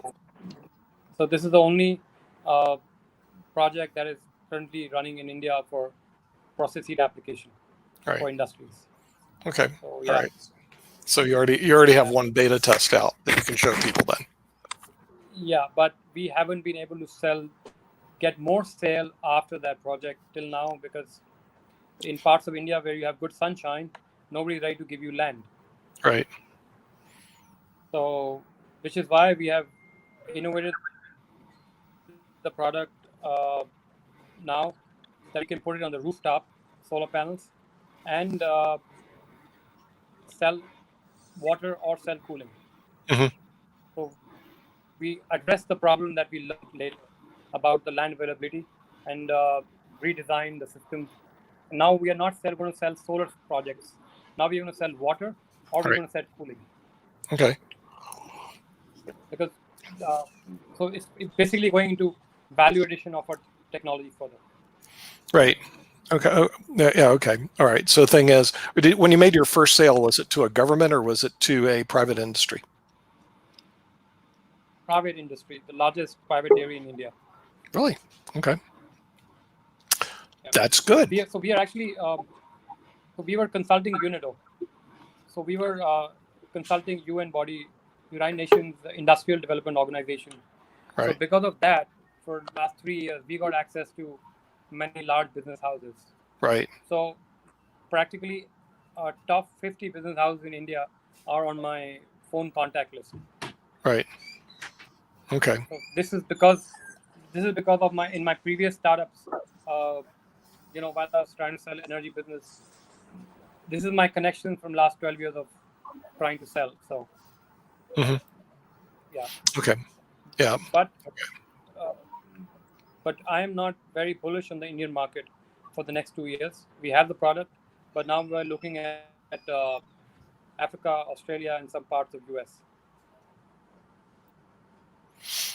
Okay. Yeah. See, I don't know your marketplace, so I'm not sure what the competition would be in those areas. So it's all I know is that if it comes with a lot of materials and products, that's a tough road. Yeah. It is unquestionably very tough. Yeah. Yeah, because if it's a service and I say, hey, I'm maintaining a plant, and I have a service and expertise, that's a lot easier road to hoe. But if you're saying, hey, I'm going to actually build a physical plant, boy, that's expensive. Or build anything that's a physical product, because you always have the cost of goods sold. Yeah, but my motivation to do this was not essentially to well, of course we want to make a lot of money, but we want to make a lot of money through certain value system that we feel that we can do something great for the planet, and then we want to make money. So we understand that we are in an industry which Bill Gates says is the hardest industry to be in, energy. Because right. Every time you're trying to make money, regulatory bodies tend to come in. So most regulatory bodies around the world, definitely in India and United States, they want you to pay for their inefficiencies. So they want you to sell power cheaper because they can't do much with the transmission and other systemic losses. Right. Or they don't want to do anything. So we already know. And interestingly, I would like to share, I had an access to an MIT paper, business paper, in which they compared 3 industries: software, pharmaceutical, and energy. And the crux of the paper was that the current venture capital model does not work for energy industry because you can't see anything much in less than 10 years. Right. And yeah, your horizon. Venture capital is not designed. Yeah, venture capital is not designed to function like that. Right. So one of the changes that we have made after learning and doing research on the business side of things is that, like Tesla and SpaceX, we want to it's our technology and we want to own the projects. Right. So it's not that we have a tech and we are selling it to someone else who goes in, then an investor comes in for that company and own the project. So we want to have less people in the chain so that the return on capital can be at least 15 to 25%. Yeah. Yeah. So, yeah. Yeah. So I think that was a great conversation, and we should discuss about regulations and other challenges in our next talk. So thank you for joining us today, and I think Anuj also needs to leave. It's late in India. And we have Cedric joining us today. Hi, Cedric. Good morning. Hi, how are you? Yes. Cedric. We'll see you soon, Anjay. Cedric, where are you from? Originally south of France, but I'm located in Miami. Miami. I used to live there. Yeah. I went to the U. Live in University of Miami Law School. Yeah, actually, I was in law school back in '82. I graduated, I believe. Good, cool. Long time ago. So, what do you do down in Miami? So I've been in real estate pretty much my whole life, and over the past 5 years, I've focused myself on modular solution and modular housing in the U.S. market. Oh, and, then you probably know my classmate, Stuart Miller. No, not yet. Do you know a company called Lenner Corp? Lenner? Yeah, of course. Oh, okay. Well, Lenner Corp. I'll give you the brief history. Lenner Corp was founded by Leonard Miller. His son, Stuart Miller, is now chairman of the board and owner of Lenner Corp. And he was also my classmate at University of Miami Law School. So I've met him, but I don't know him. Okay. Oh, okay. Right. He's a big guy. Yeah. They do very well down here, actually. Okay. Yeah. I heard he's done well at the U. Yeah. He went to the U after he went to Harvard. So nice. That's how I know him from law school, but that's years ago. Okay. So you're in modular housing, and how is that going right now during the recession? Well, we opened our startup actually in end of February this year, which wasn't the best time to start because COVID kind of like shut us down a few weeks after we opened. But because we started our first showroom and everybody was very excited to come by, since Florida has reopened, we've been pretty lucky to see people coming in every day and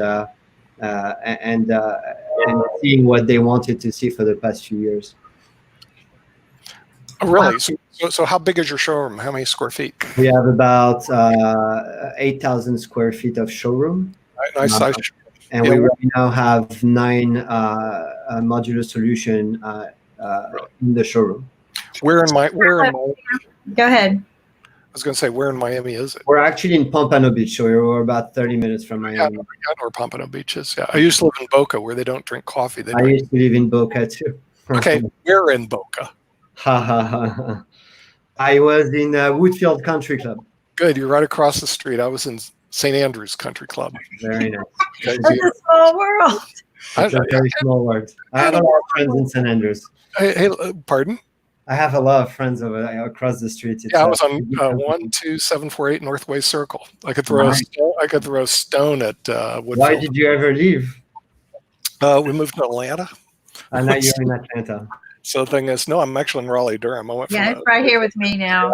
Raleigh, so I kind of got around a little bit. But so you're in Boca where they don't drink coffee, they drink mocha, and then you went back to Miami. Yeah, as a developer, we had a few projects in Miami that needed my attention. So 3 years ago, I made the step back to go back to Miami, but hopefully we'll go back to Boca at some point. Really? So you said you were a developer. How long have you been doing developing work? About 10 years. 10 years. Okay. I own a real estate office and a management company as well. Yeah. So you're not a true startup. Your modular business may be a startup. Well, yes. Okay. Your business is a startup. I've been in real estate for a long time. Exactly. Which means your probability of success is actually pretty high. I hope so. No, it is. I mean, it's all a numbers game. And the thing is, if you've been in the industry for 10 years, you know and understand the industry. You've been successful at that industry. You couldn't live in Woodfield Hunt. I kind of like know the game, right? Because Woodfield Hunt is not a cheap place to live, right, Cedric? Yeah. Yeah. Okay. So you've had to be successful, and the thing is, Stuart Miller, but you don't want to play in that game because he's a publicly traded company. I assume you're private, right? Correct. Yeah, and he rolls big dice, as we well know.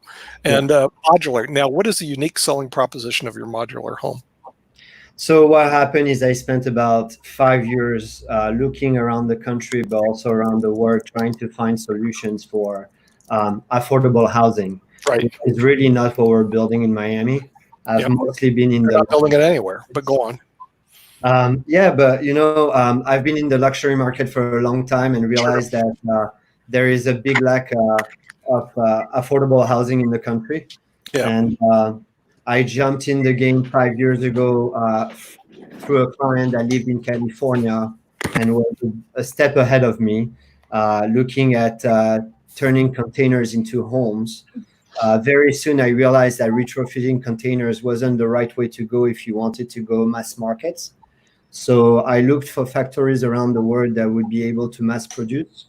And I came up with a few manufacturers from Asia that were able to produce mass quantities of modular solutions. And I built my collection around that. Wow.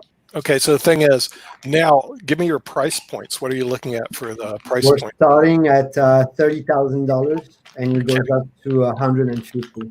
So we're trying to be the most affordable on the market. Okay, but that doesn't include cost of land, correct? That does not include cost of. Okay, so that, but still, it's very reasonable. That's I mean, very reasonable when you look at housing. modular housing in general, or mobile homes and things like that. But I want to ask you, are you putting inside of there, because I know they're small, I've taken a look at some of these, but they're perfect size for starting if you're homeless. Did you put in solar energy and a means, what is the connectivity of water? I basically stripped out the module and I offer it stripped out, in the sense that if somebody wants to take it and do their own thing in there, they can. But we offer the solution of offering solar panels.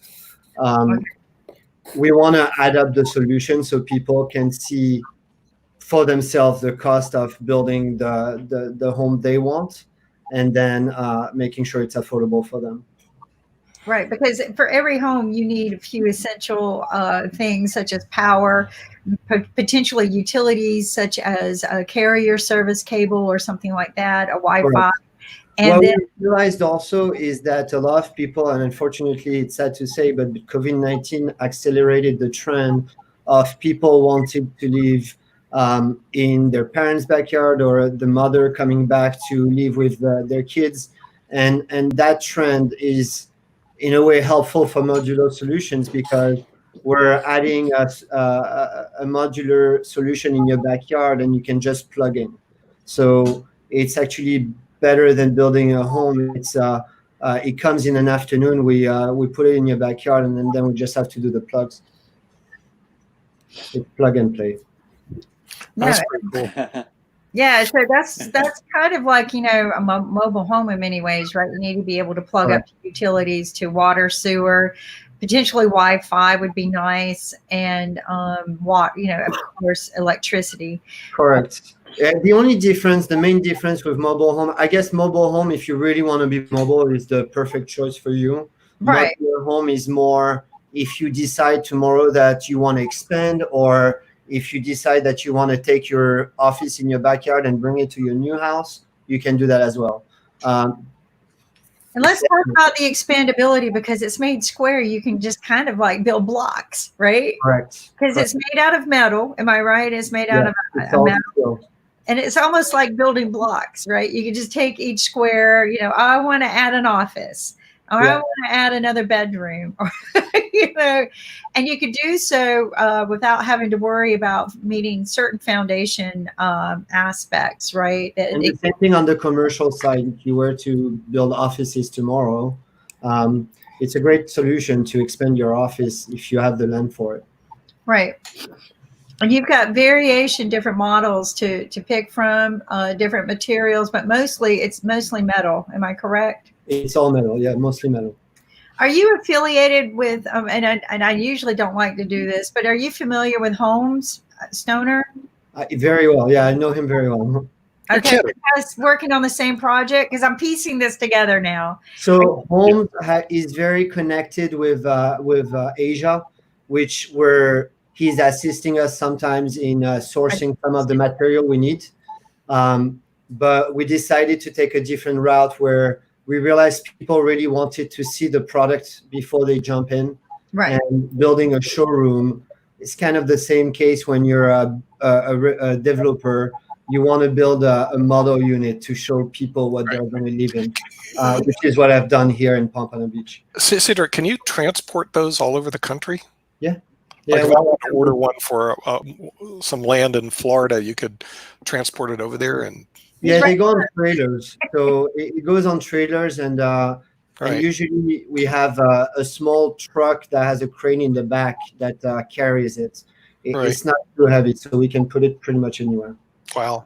So let me ask you this. Is it already prefabbed when you ship it, prefab built, or do you ship it stacked and you build it when you get there? So because of permits, we have 6 that are already built that just come in your backyard and you plug in. Those are not made to be homes. They're made to be accessories to your already existing home. Okay. If you were to build it, we have 2 models that come flat, and we have a team that can build it anywhere in Florida, and we have contacts in the US with national builders that can assist with building those. Do you have any permits? Competition in your market space? Yes, California has about 80 companies that are building those things, and now you're seeing the East Coast kind of waking up a little late and realizing that this is something that we need to look into. Right.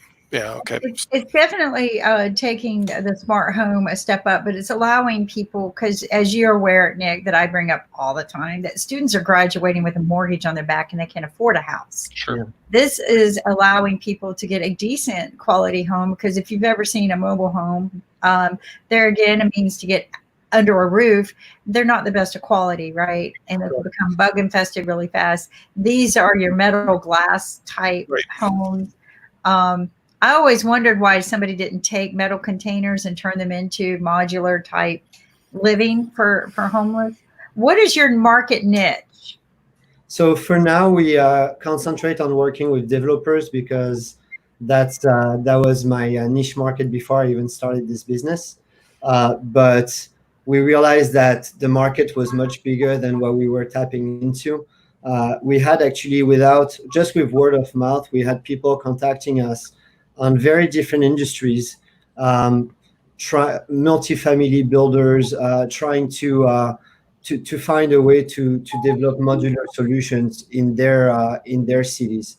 So we're realizing that a lot of the industries that we're working with could actually use and benefit from modular solutions. Yeah, especially right after a hurricane, as we noticed, eh?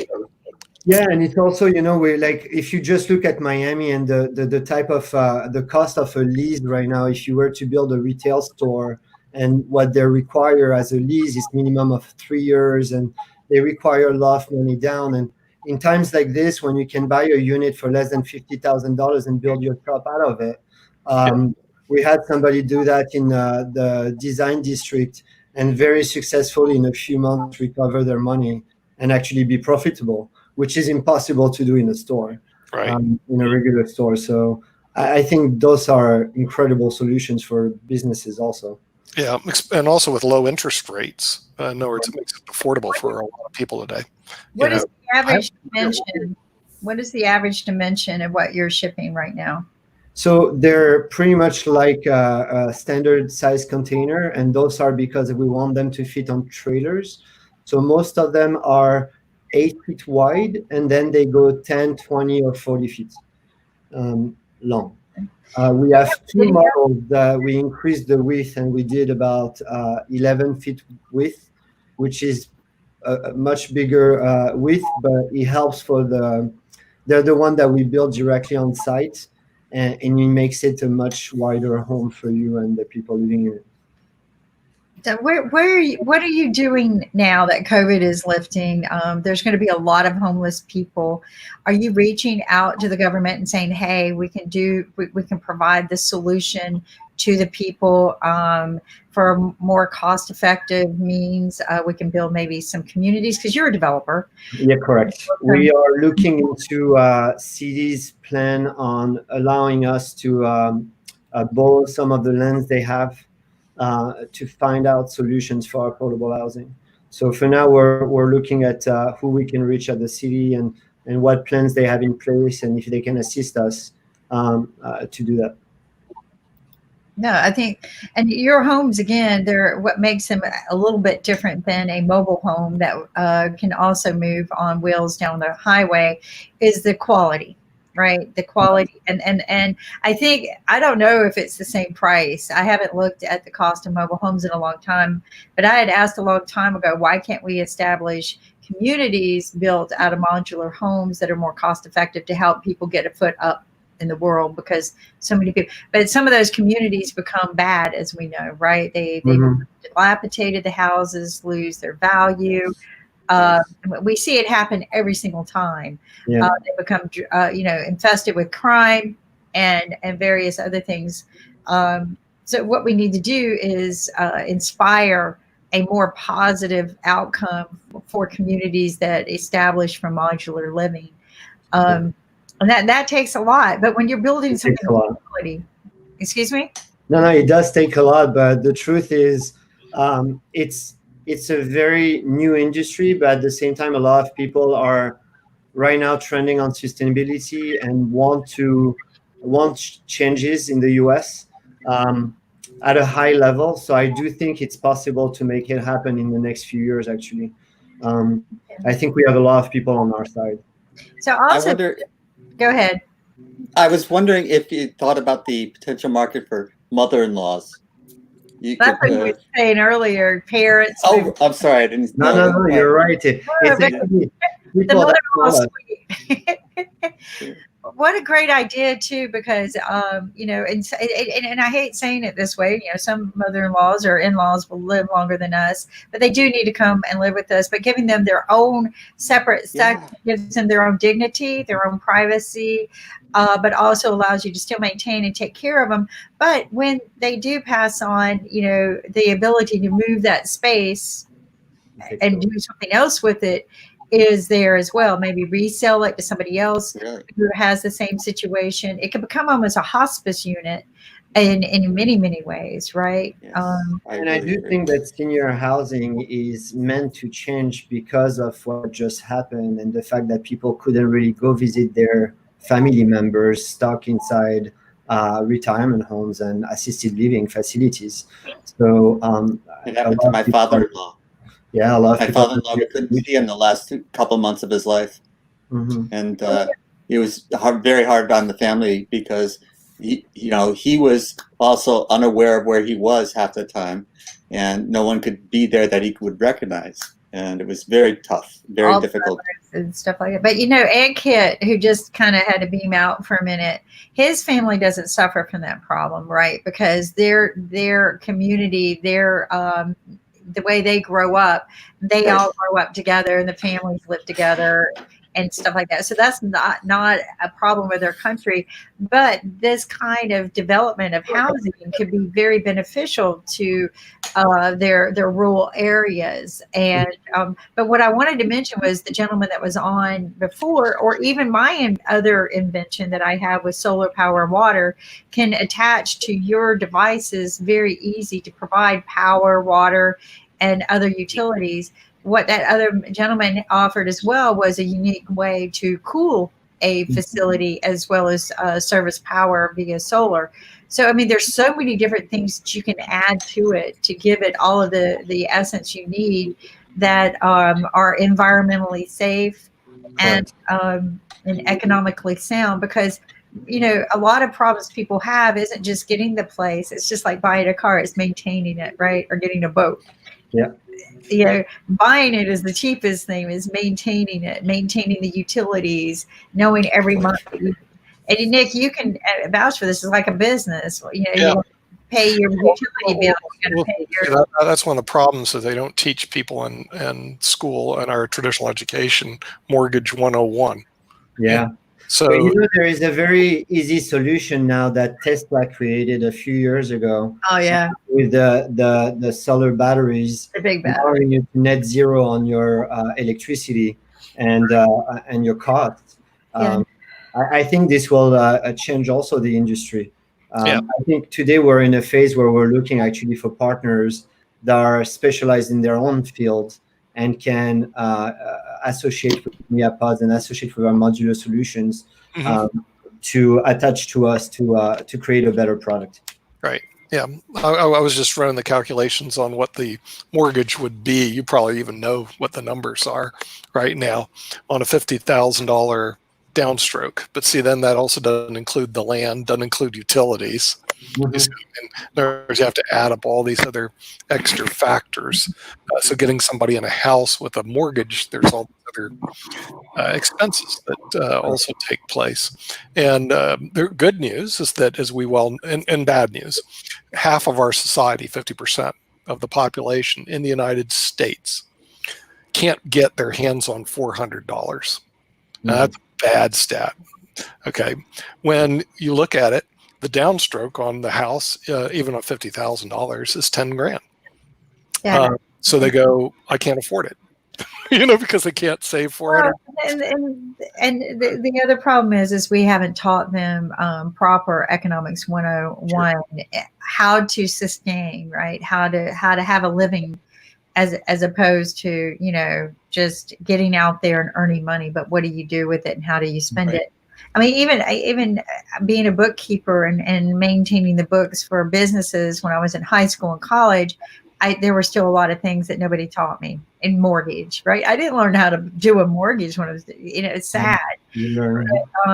But when you're doing a project like this, people need to understand that, yeah, that $50,000 sounds inexpensive, but you got to do connectivity, you got to maintain, and all these other things. When you break down the cost of a $50,000 module on a piece of property, say we develop property for low cost, what does it come down to monthly for a person?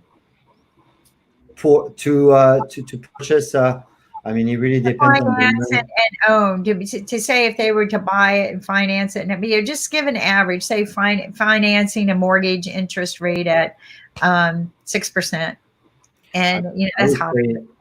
Depending on the land, I think you could start anywhere from $300 up to $900 a month. I would say on a 30-year base, maybe that's what I was looking at. Around there. Again, it's really depending on the land, but what I would like to and I'm working with the city of Miami to start, but it would be great if there is a way some of the cities who have tons of land and no reason to use it for the next 10 years can actually allow people to live there for a few years and carry their home costs without having to pay for the land. It will help. Just that alone would help and facilitate people to have a home. And the day they have to move, they can take the home with them. But at least they were able to afford the home. And I agree. There's the big park there in Miami, right? The big park that they let the Super Bowl use for the big party. Yeah. And that's never going to be, like you said, for the next few years, it's going to be doubtful how they're going to allow mass gatherings. And again, now you got to be careful how you develop. But what's to say you can't make a eco-friendly community where they learn to grow their own food, right? Like you build these houses, but they have to sign a commitment to maybe even give the houses to them for free too. But they grow their own foods. They pay back from their pockets into the community the same way you would into taxes and things like that. But helping them establish jobs, because I know so many people that are unemployed now that will not get employed. And by any other economic means than if we find and generate jobs, right? And in some ways, when you establish a new mini city or an inner city inside of a city, you establish that ecosystem to build its own currency and circulation of currency, right? And then you establish the jobs for each of those people. So some people are going to grow food. Some people are going to learn how to cook it. Some people are going to learn how to maintain other people's houses for them. You're going to have the repairmen. You're going to have the person that helps you get from A to B or to your medical care. Eventually, you'll have doctors and nurses build up out there because I've seen this happen, right? What you're talking about is actually, I probably had over 4 groups in the past week coming in exactly for that. Looking to build sustainable communities, looking to get off the grid in a way, if you want to say it this way, or to trying to create a destination where they would create jobs just by acquiring a big piece of land and putting those modular solutions around. And it's a great way to do it because on the opposite side of building with regular construction, where you have to plan sites and plan, I guess, even if you do phases, it needs to be cost effective. In this case, you can go at the pace you want, and that really helps. So I do think it's a great way for the future. I think it establishes. Go ahead, Ankit. I'm just keen because right now we are in a difficult situation in terms of economy, and a lot of people don't have jobs. But a lot of people have big houses and they have a big backyard. Correct. So if they can put a couple of pots in the backyard and they can start renting them out and get money out of it, and then that way the person who will be doing the rent will also get. When I went 5 years ago to California, this is the trend they created. Sorry. I'm to understand. So basically, if you want to set up a community, because people rent their houses for Airbnb, and they rent their one-room apartment as well. They share their apartment, things like that. So if we want to generate more revenue, you can have a couple of pods on your backyard, and then people can stay and you can get money out of it. So the law that they passed in California first and then became a federal law in the country a few years back is called the ADU law. And it's because people in California couldn't afford to pay their property taxes. They bought their home for $200,000 and suddenly it was $2 million. And they had big backyards. So the government allowed for people to put a unit in their backyard in order to rent it and make money to pay for property taxes. That's really how it started. So you touched like the exact point of what happened in the US. Everything became super expensive and people couldn't afford it anymore. So they created solution with Airbnb to provide extra income. And also, I think that it could be a great to have a pop-up restaurant where it's a moving restaurant. You can keep that trailer or a pod. At a nice place, and then you can serve food as well. Yeah, that would be a great. Well, I mean, there's different things you can do with these pods and create a community. And I'm not a big fan of putting them up in my backyard and renting them out. It's just because there's crazy people out there. And I live out in the country for a reason. I lived in apartments, and I swore if I ever could get myself away from that kind of atmosphere because of it's just too much for me. I like my privacy. So, but I get it. It needs to happen, and it can. And you can still give people what I call, some people say zero property line, but you have some property line, right? And you give them some dignity. Yeah. You give people that dignity, and then you establish that purpose. And once they have those things, then they start developing prosperity. And I call it the 5 Ps in establishing prosperity. You have 5 Ps, and one of them is purpose, and then you develop passion, and then you have plan and prepared. I kind of put those together, plan and prepare, even though they're not the same thing. And then you have to pursue it, right? You have to pursue it. And if you don't pursue anything in life, you might as well crawl back in bed and sleep. Pursuing is the big key. Execute with excellence. But then you run into a wall, and that's called persistence. And that's the 6, actually. I got to add this to my book. And that develops prosperity. Mm-hmm. And that's what you want for each person, right? Is prosperity. But they need to have that purpose. Yeah. No, and I think you need your own space. I felt like the past few years, I realized that, especially in Miami, a lot of the office spaces became very open. A lot of the places where you live are cramped with houses on top of each other, and people are looking for some privacy. And this is what we try to achieve here, is some affordable privacy for you and your family. And I think everybody should deserve it. So that's what we're working for. And I think it's cool that. I have a quick question. Go ahead. So we have been seeing a lot of programs about affordable homes and great homes, and especially tree houses. So can we convert those tree houses into those pod houses on free? Is it possible? Can we what? Sorry, I'm so sorry, I didn't hear. There's a lot of tree houses at countryside. Tree houses. We build a lot of tree houses in your backyard or countryside, or maybe you're at a farm or somewhere. So can we have some kind of pod? I can hear you, Ankit. You're jumping. Can you sit into the microphone? So, can you hear me now? Sit into the microphone. So I said there are a lot of tree houses, and we have seen a lot of tree house programs, and especially they are available in US and Australia and Europe and a lot of places. So can we have the tree houses converted into pod tree houses? Is it possible? Something with nature and with the tree and pod together. Kind of like the tree houses that they're doing. And to put them in the trees, or to combining of pods and tree houses. Combine the countryside. Yeah. Yeah, you could definitely do that. So you can combine, so build them and combine them. We can combine them afterwards. I think there's so many different ways that this can be done, like building blocks, right? Like Legos that you can get these pods. But I think the key is to find an element where people can live amongst each other, have their own space, their own dignity, take it with them when they're done and grow somewhere else, or let the next person move in, right? After you've established your life and you're ready to move on. What I see this as, and maybe we can work together on this, is I almost feel like we need a village for women of domestic violence, and where they can go and feel safe, protected. And of course, once that village is built, the offenders know and they'll come. So we got to figure out a way to protect them. There's one town in the United States that has turned their fatalities to 0%. It was very, very high.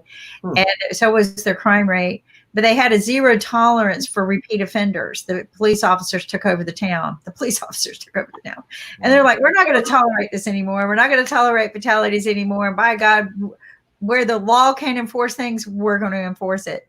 And it's, to me, the safest town in the world today. It's in North Carolina. And whenever somebody calls me and says, you know, I have a victim of domestic violence, what should I do? I go, move to that town. But these women, they're generally, you know, people think that they get child support and alimony when they get a protective order, and that doesn't happen anymore. There was a law that was set into place with precedents that said that they don't get anything. A lot of them don't have jobs, or the bank account's been emptied out by the other person. I mean, there's just many things that they cannot get their left foot forward to get a new life started, and they live in fear. And I had this experience with my sister and trying to get her back into her life. And the repeat offenses would keep her from being employed, basically. Wow. And then you got 3 kids and you can't feed them. And the food stamp systems don't give you money because they go, well, you can get a job. I mean, it was pathetic. So to give women, because I'm talking to other women that just can't get forward, to give them a place to go to, one, for safety, a place to where they can establish a job and take care of their children, and it's clean and cost effective, and their children are safe, because that's the big thing. They want their children to be safe. Yeah. To build a community like this for women of domestic violence would be awesome. I agree with you. I think, you know, they're made for this in the sense that you can really develop a small community and grow it depending on the way it goes. But it's definitely an affordable way to build the community you're looking for. All right. And you can have schools. And I mean, I really see that our whole educational system is going to have to be revamped. Yeah. And so now we go back to maybe the local community school there, right? So you got your community building, and the kids could go to school there. The parents can be involved, because I think one of the reasons why many of the children are not learning and engagement in education as they should is their parents live in inner city and they're being bused to outer city schools, right, for equality of education. But it's not equal, because their parents can't be part of the PTA programs. They might have to ride a bus that doesn't go all the way to the school. It goes to the end of a road 2 miles away.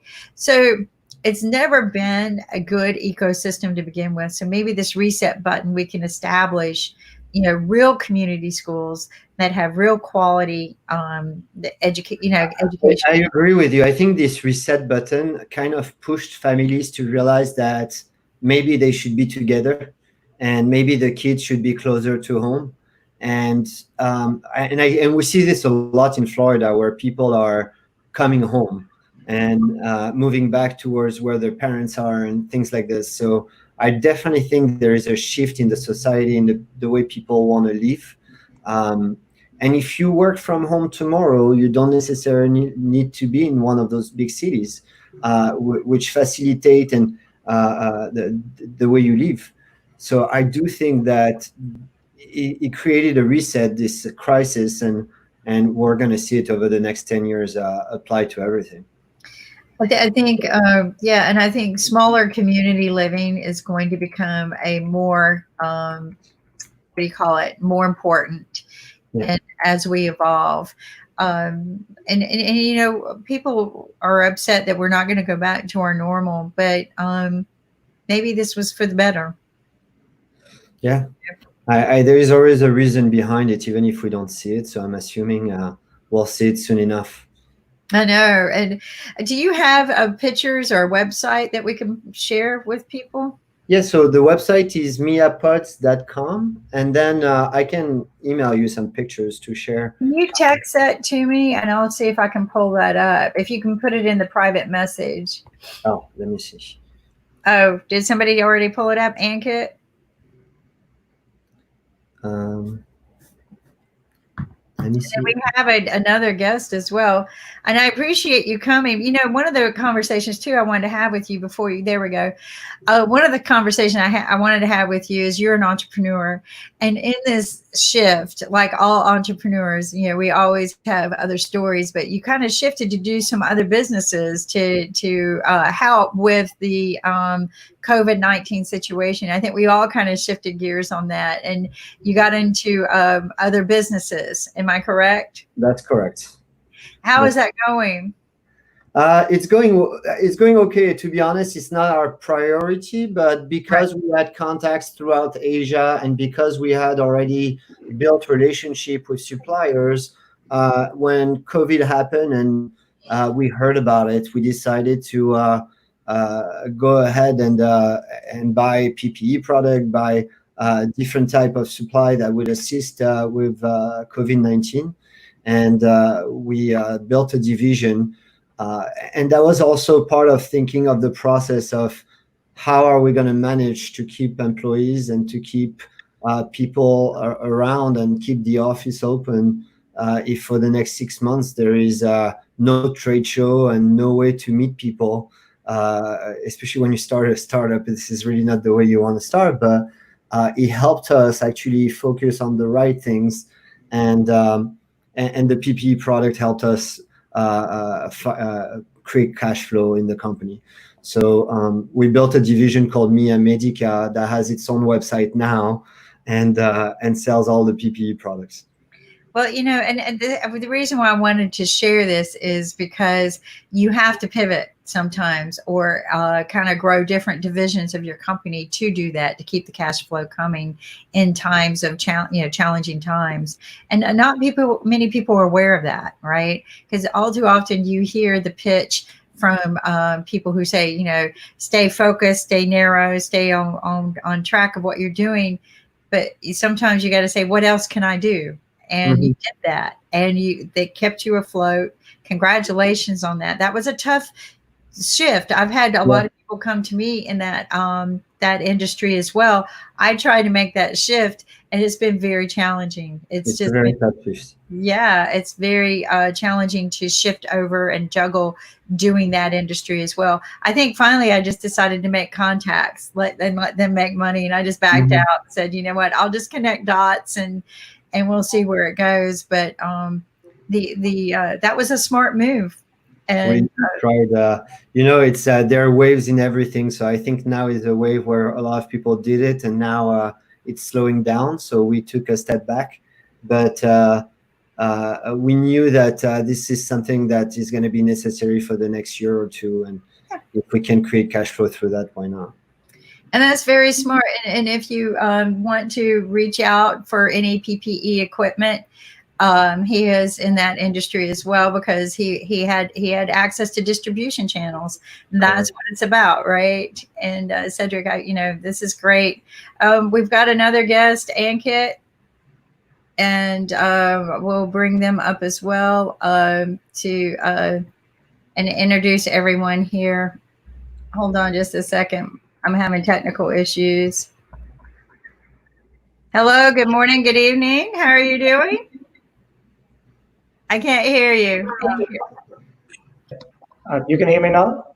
Yes, I can. How are you doing today? And welcome. Yeah, how about you?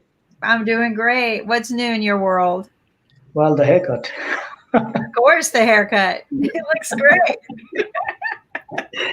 Yeah, I was trying to motivate myself to get that done, but I was not that confident because it's not our skill set. Ankit's been doing it his own for 3 months now.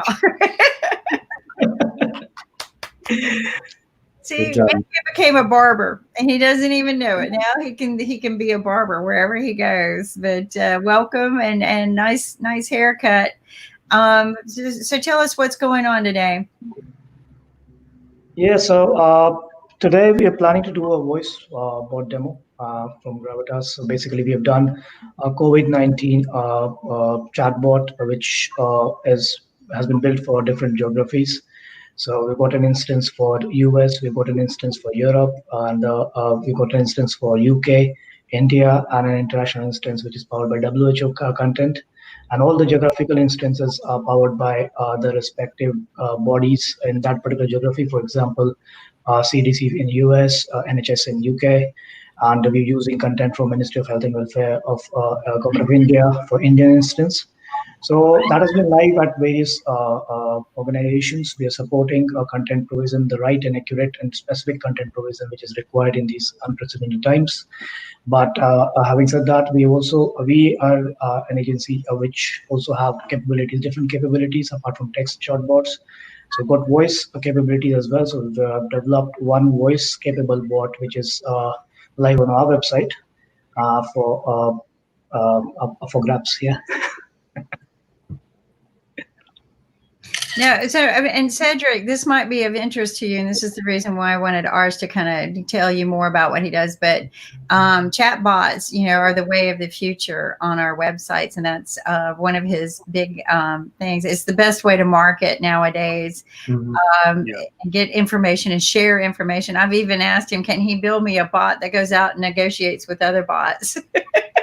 Can you send me? I want a bot that talks to other bots. But I opened up. Put that down in roadmap with Ankita. But bots are that next wave of future. It might be something that you might be interested in with your industry and what you're building in the real estate industry, because it's a new way to share information, right? It's way to gather information, to understand what your clientele or viewers are looking for, but also, and it helps educate you as much as it does them, even though like we have a bot on our website, a COVID bot, and it's there to give you information about COVID on our website. So, and yeah, similarly, we've got other chatbots, and our brand is known as Tina. So we've got chatbots specific for the real estate industry as well, where you can do real estate sales facilitation through that. And so that the admin work of engaging with your leads and trying to find the information in different mailboxes or different areas can be reduced. The chatbot can be present 24/7 to engage with the prospects. Because one of the problems which I faced while I was hunting for an apartment, initially, like 4 or 5 years back, that I was working for full time, and the only time I could get was on weekends, and that it was such a short time to manage the household, and also go out to the market and try and find real estate developers which may suit my needs, or the real estate properties which may suit my needs. So I thought a bot which can provide information 24/7 may suit the working professionals as well, so that when they're back to the house, maybe in the evening, they want to browse and just talk to the bot and know about property details, know about the floor plans, amenities nearby, etc. What sort of pricing plans are there? Get interested, book an appointment, go to the place, and do the deal. So yeah, it's bots are the new marketing tool, and if you got any, go ahead. I think let's first do the demo, and then we can discuss about voice bots. Because, yeah, and I also want to Sasha to think about this too, especially with his tournament coming up, to maybe introduce bots. We can have a test bot. We can have a test bot for Sasha. Yeah. So yeah, but let's take a look at the video. Can you share the screen? Yeah, sure, I'll do that. Yeah. So, Patrick, it was a great, informative session about pods, and I think it's wonderful, pods, the way they're working. And I would love to have one of the pods in US. I think do you supply in India as well, Cedric? Yeah, I haven't been to India yet. Okay. But would love to. That's wonderful.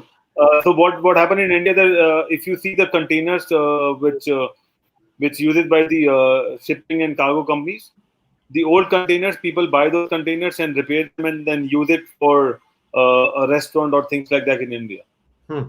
That's amazing. And also a lot of people buy the planes, which are like it's like a I think or crab. in India that's built out of containers. There's a whole market built out of containers. We've seen pictures, but I don't know where it is. And also people buy old airplanes and then they convert those planes into restaurants. Ah, wow. Yeah, can you see my screen, Ankit? Yes. Okay. Should I go ahead? Yeah, please go ahead.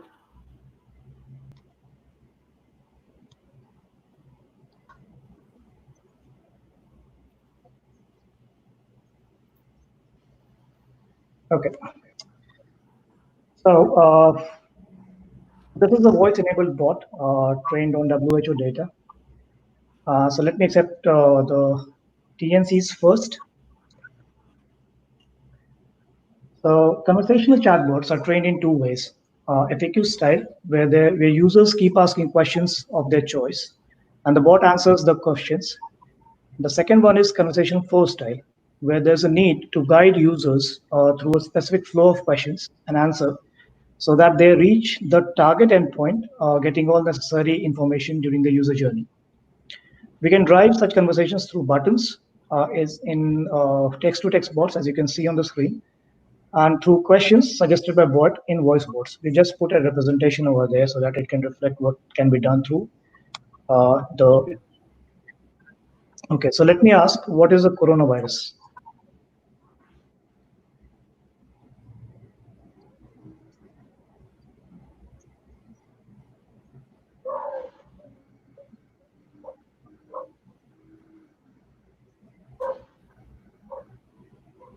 So is the bot also commute by voice or is it just with the text?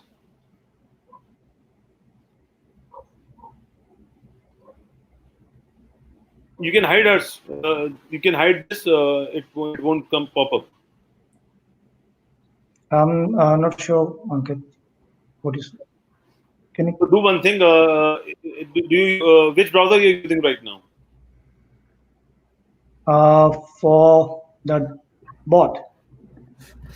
Yeah, for the bot. Yeah, for the bot, we're using a recorded system because the problem which happens while you're doing the voice bot demo is that the mics interfere. Okay, so you are playing with a media player. So whenever you go to share screen, so there are three options. Choose the second option, which is application window, and you'll find the video and then play the video. That's it. Okay, no worries. I'll do that. So the second one. Yeah. I'm not able to get. I'm not able to click the option. If you go to share screen, there's a black pop-up. Yeah. So now we have three options: application window, and then select your video and then play it. Okay, great. Yeah. So shall I continue from here? Yeah. Okay, great.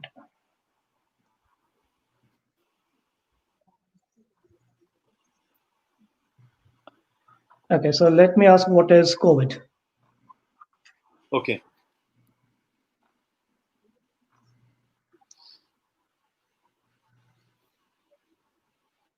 I can't hear anything. Okay, you're not able to hear it? No. Okay, yeah, might be a challenge then, because I think the mics interfere when you're presenting through a bot and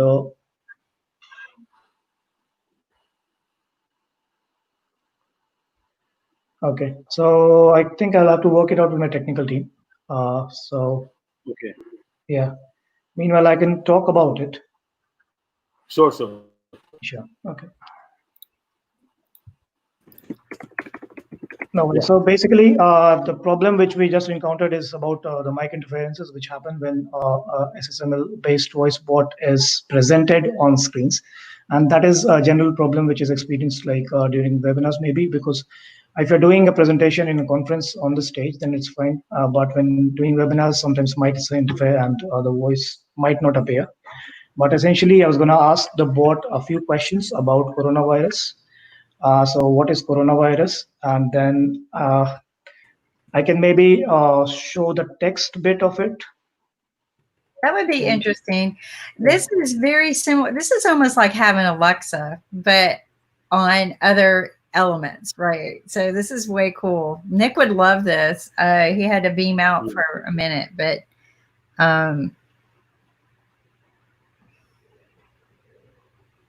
yeah, so let me open the instance and I can just do the demo, but it will not be voice.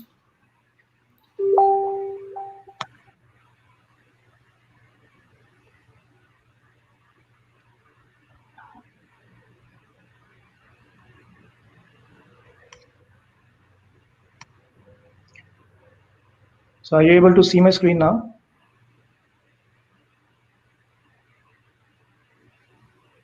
Hello. AK, can you post it? See, there we go. Okay. I got it. Yeah. So so this will not be voice then, but let's demonstrate the capabilities. So basically, if I ask a question about this coronavirus.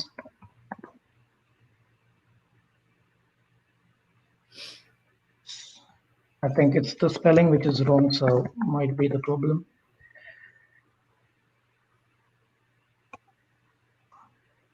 Okay. So yeah, pull down a keyword and it's still able to get the answer for me. I might have chosen to just click a button and ask the question, or I can answer and can ask a particular question. So for example, if I write, what is coronavirus?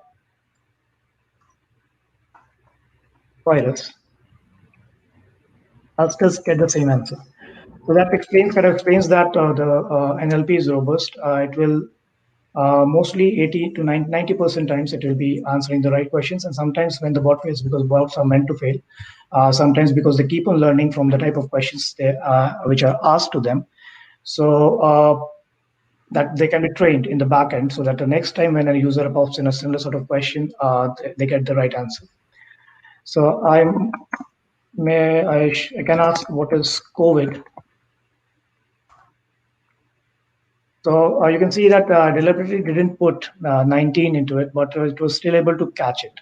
So that means that during the initial training, when we trained it about what is COVID-19, then after a few iterations, we also trained it on different sort of variations of that, so that it can also pick up something which is similar to it and still answer the same sort of question in the right way. So let me ask, what are the symptoms?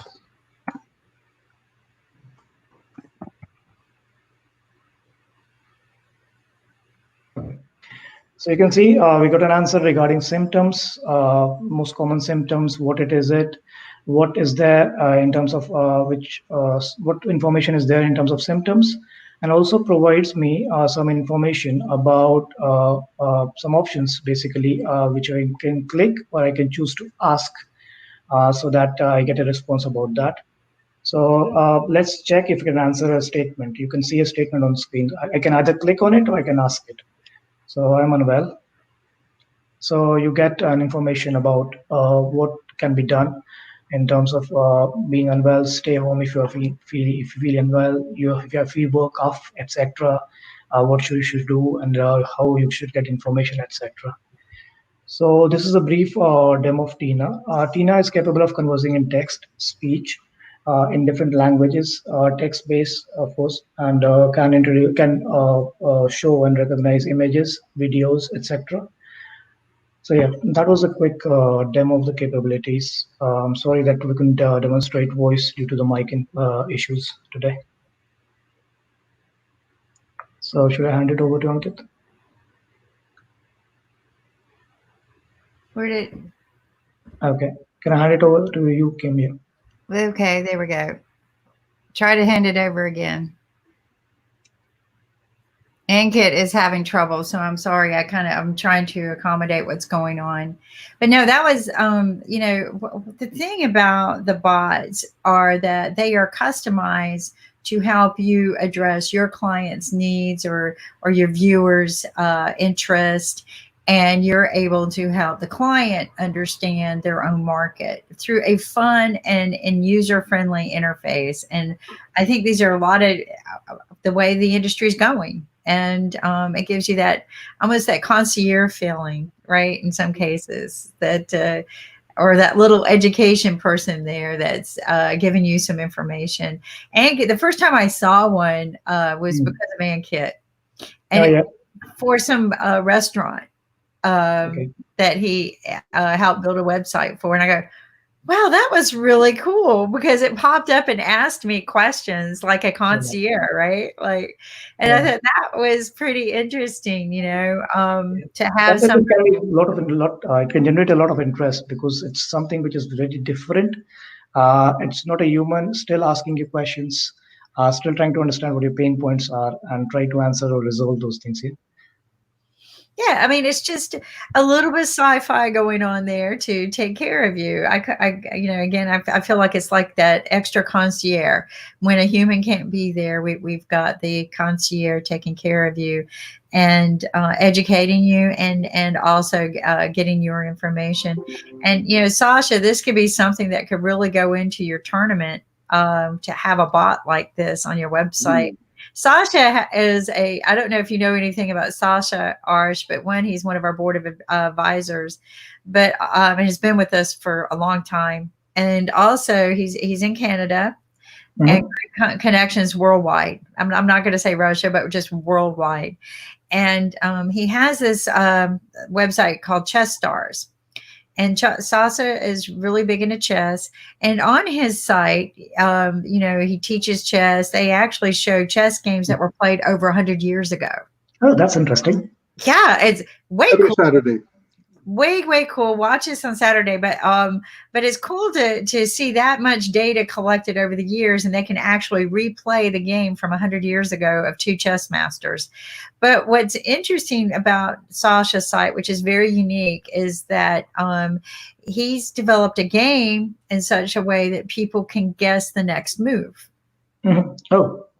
Yeah, so you get to watch two chess masters play a real game, like a live game, not one of the historical games, but the two real chess masters going head to head, and you, as the viewer, get to register and get some crowns, and you get to place a wager of your crowns on the next move.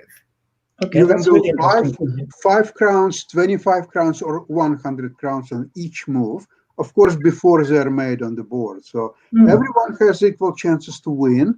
There is no possible to do some cheating or whatever, because all the strongest moves are displayed for yourselves, and everybody can see them. So there is no point for you to hide some kind of a computer program to assist, because it's right on the screen. Everything is transparent. It provides a level playing field, and one of the plans is to hold world championship for move predictors with a prize fund of $1 million. And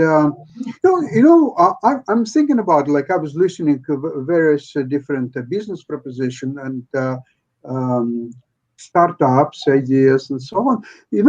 I found one thing is that regardless what you're doing with your startup, there's always a competition or government bureaucracy that you have to overcome, or some dark money forces, or some political forces. There's a lot of forces that you have to fight in order to overcome to succeed.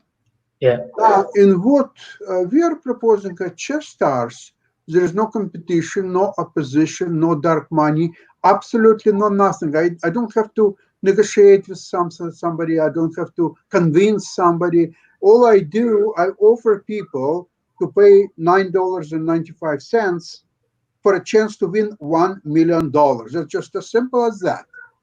That's all. I don't have to convince anybody. There is no some kind of governmental body or some chess federation or some other bodies that I have to negotiate, ask. That's all. You just put all your information on a chess site, in social media, and elsewhere, and that's about it. I like to wager on the wagers. I like to say which person is going to win. That's the one I want to do. I just want to do the simple one, but that's possible to do.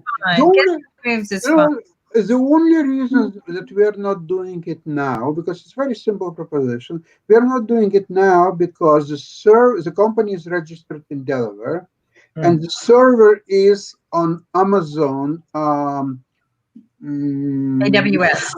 Yeah, which is also located in states. So I'm bound by whatever chess rules, not chess rules, so to say, business rules regarding gambling and so on. Gaming rules. He's bound by gaming rules, not to. Absolutely. So I think for what we are offering is a chess-based skills competition. There is no gambling because there is no wager. What you're doing, because you're participating in a contest. No, you're paying, say, $9.95. It's like you're paying $9.95 for the right to be in the contest. Right. That's all. So you're not putting every time $5 or $10. There is no money wager on each and every move. Now, to do this competition is to put a wager that this player will win and this player will lose or something like that. That's something different. It could be done. Technically, it's the easiest thing to do. The only problem is you have to be mindful of regulations. And because you're trying to do a little bit more than you're already doing, you may get stuck with some idiot who will try to pursue that, oh, here is a gambling, oh, you have to close the site, and so on. So 99% of what we are doing is fine, and nobody will pursue us. In fact, we have a patent for doing exactly that. All of a sudden, we're trying to do a little bit more, and bye-bye, your site is closed. Okay, just leave it and just forget it and close it or so. So it's kind of a... I think it's a quite questionable approach. It's very difficult. I mean, if somebody will invest $10 million and say, I'd like to get also this, well, for $10 million, okay, we will do it. But then he has to be aware that he's taking a very serious risk to be shut down. So unless he has some very big friends in the gaming commissioners and he feels that he can overcome all that, that's a different proposition. It could be done. You can't, but the thing is that it's not about gambling. You're actually utilizing your strategic mindset to guess the next move. Absolutely. In what we are offering now, that's the case. A bot would be great because the bot could be the concierge at the beginning of when people register, and it could people can ask questions and the bot answers as your concierge. And something like this would be really, really cool for your website to be able to have people ask those questions and do that fact check of what am I doing here, and you explain to them you're just guessing the next chess move. Yes, you have an opportunity to win money that is there, right? But this is not a gambling site. This is strategically guessing the next move. And and it's not gambling is a game of chance, and so there is a difference. But in every startup, there's always that question of making sure you meet regulations and things like that. But Sasha's doing everything legal, and and I think that a bot would make people feel more comfortable, right? Because you can't afford, in your situation, you can't afford to hire somebody to constantly answer the phone and answer the questions. Your bot becomes your concierge. Your bot becomes that front desk person with a smile on the face of let's figure out why you're uncomfortable and make you comfortable again. So am I right, Arsh? I mean, that's... Yes, so yeah, definitely. That is something which is interesting, and yeah, I was hearing about the chess stuff as well. It it was quite interesting for me to understand that there's something which is available just at $9. Yeah. Well, it's a membership to register in and be able to participate in Guess the Next Move. He's got the site itself. You can go register and play chess with other people. You can play, you can watch the history of an old chess game. It's called chessstars.com. And so you can go there. You can watch his show on Saturdays at 3 Eastern Standard Time, and you will learn, you know, how the game is played, what they do. But again, it's easy to register at. Let's show you. I'll just show you. If you go to chessstars.com. And Sasha, are we going to be doing the tournament this weekend or next weekend? Oh, not this weekend. This weekend we will have Romanian chess grandmaster Mikhail Marin and his very gifted wife. She's an artist and she shows some of her paintings.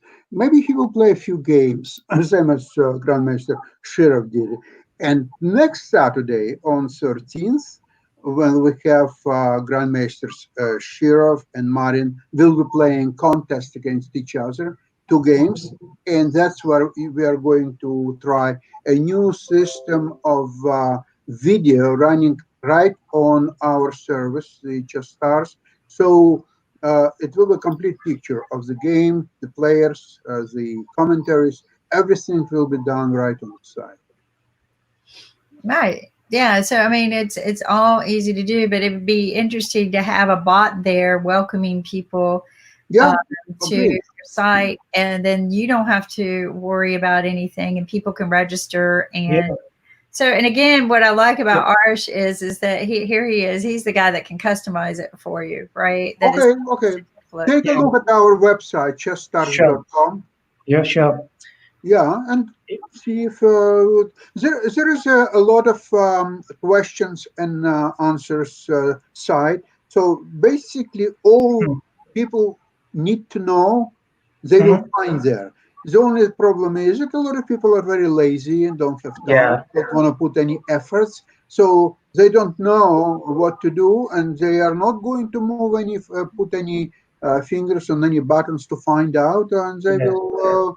I don't know what they're going to do. That is a problem which a bot can solve, because it's sometimes difficult, or sometimes people don't want to explore the sites, go down to each and every page. Agreed. So bots can provide that sort of information very easily, quickly, and through any specific question can be answered.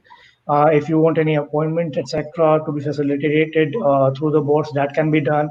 We can store your leads or prospects data in your databases through the bot, and you can use it at a later stage, maybe for more insight generation and those sort of things. So definitely, a lot of things are possible.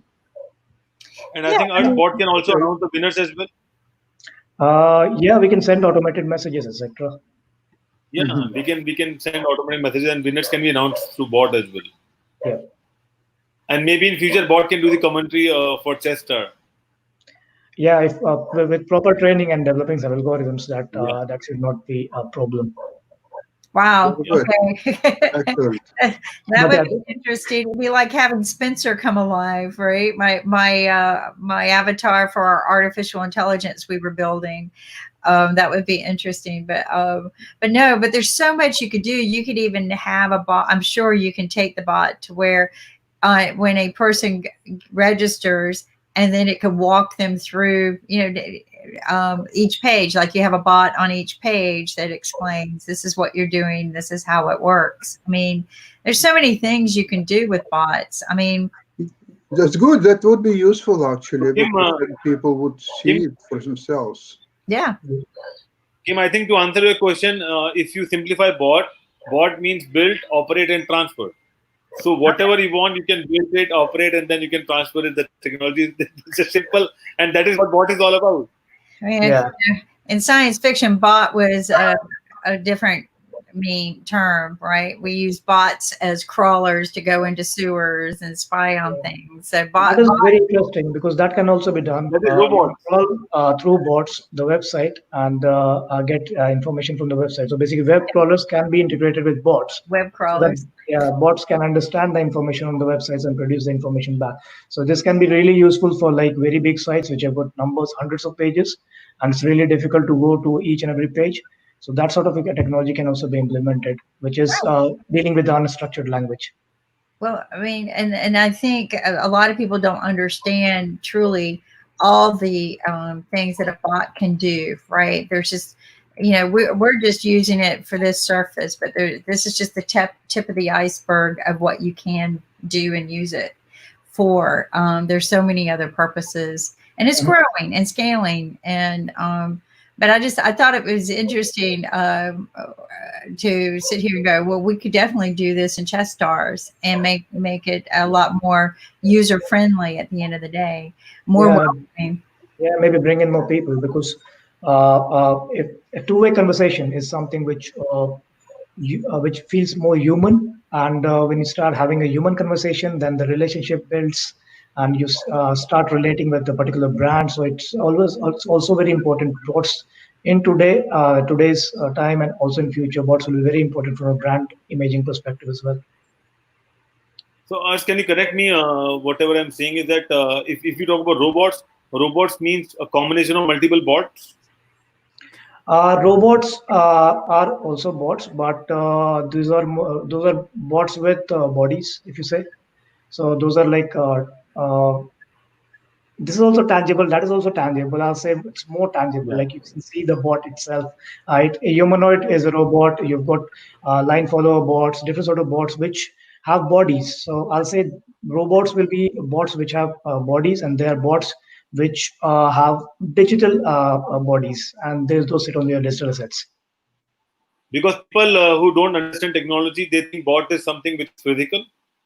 But we need to train them on our AI for the world show, which that means bot is not only about physical things, it's about a lot of processes that you can automate, build and manage according to the. A bot can sit on your website, talk to people. A bot can sit on your Facebook Messenger and talk to people. A bot can be integrated with your WhatsApp number, and your WhatsApp number becomes a bot. And similarly, you can integrate your telephone line with a bot, and the bot will respond to everything. So there's so many ways you can use a bot, and you start off with one, and then you just keep building and growing, and it kind of operates as your marketing tool, and also, you know, helps you decide how to market out, not just market in, but market out. But I think this is something that would be interesting for Sasha's tournament coming up. You know, I don't know that we could get something done by this tournament, but definitely for future. But as a because coming up this Saturday. Yes. So lead generation bots can be spent quite quickly. You know, we could even ask questions of, you know, who would be your favorite grandmasters playing each other, right? We could, you know, get that going. We should start with Kim. We should start with who is your real boss, your owner or your producer? Ankit's my boss. I actually have two, Ankit and Nick. Not. Kim, I'll tell you, you can ask anyone, they will say you are my boss. Ask Sasha, ask any of the others. This is, so when I give an opening to my new companies, I always say, I may own the company, but I work for you. You're my boss. You tell me what you need, and I will make sure you have it. I work for my people. I always have. You tell me what you need to make your job done, and I will try whatever I can to get you, because I work for my people. They're my boss. Nick's my boss. You're my boss.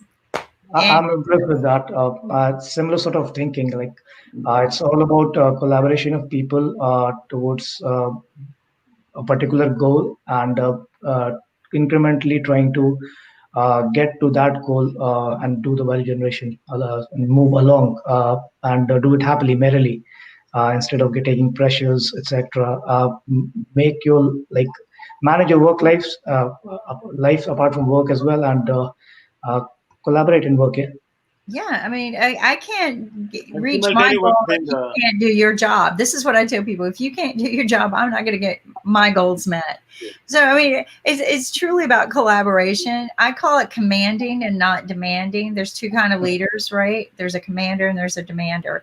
And I truly don't believe in working and making people work in fear. I really don't. I prefer working in inspiration, and I prefer being that person of inspiration. But Ankit is the same way. Ankit, you surround yourself with people just like you.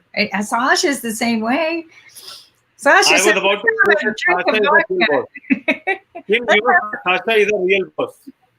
Yeah, Sasha's a happy person to work with. He really is. We sat and had a talk the other day.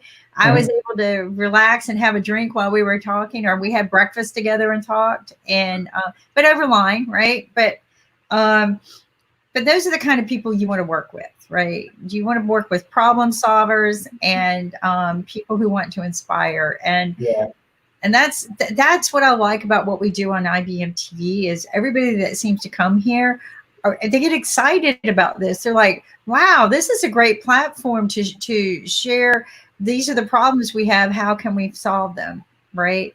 And not everybody comes here with an agenda. Some people just come here to learn, and then they come up with an idea. And we've seen this with the professors.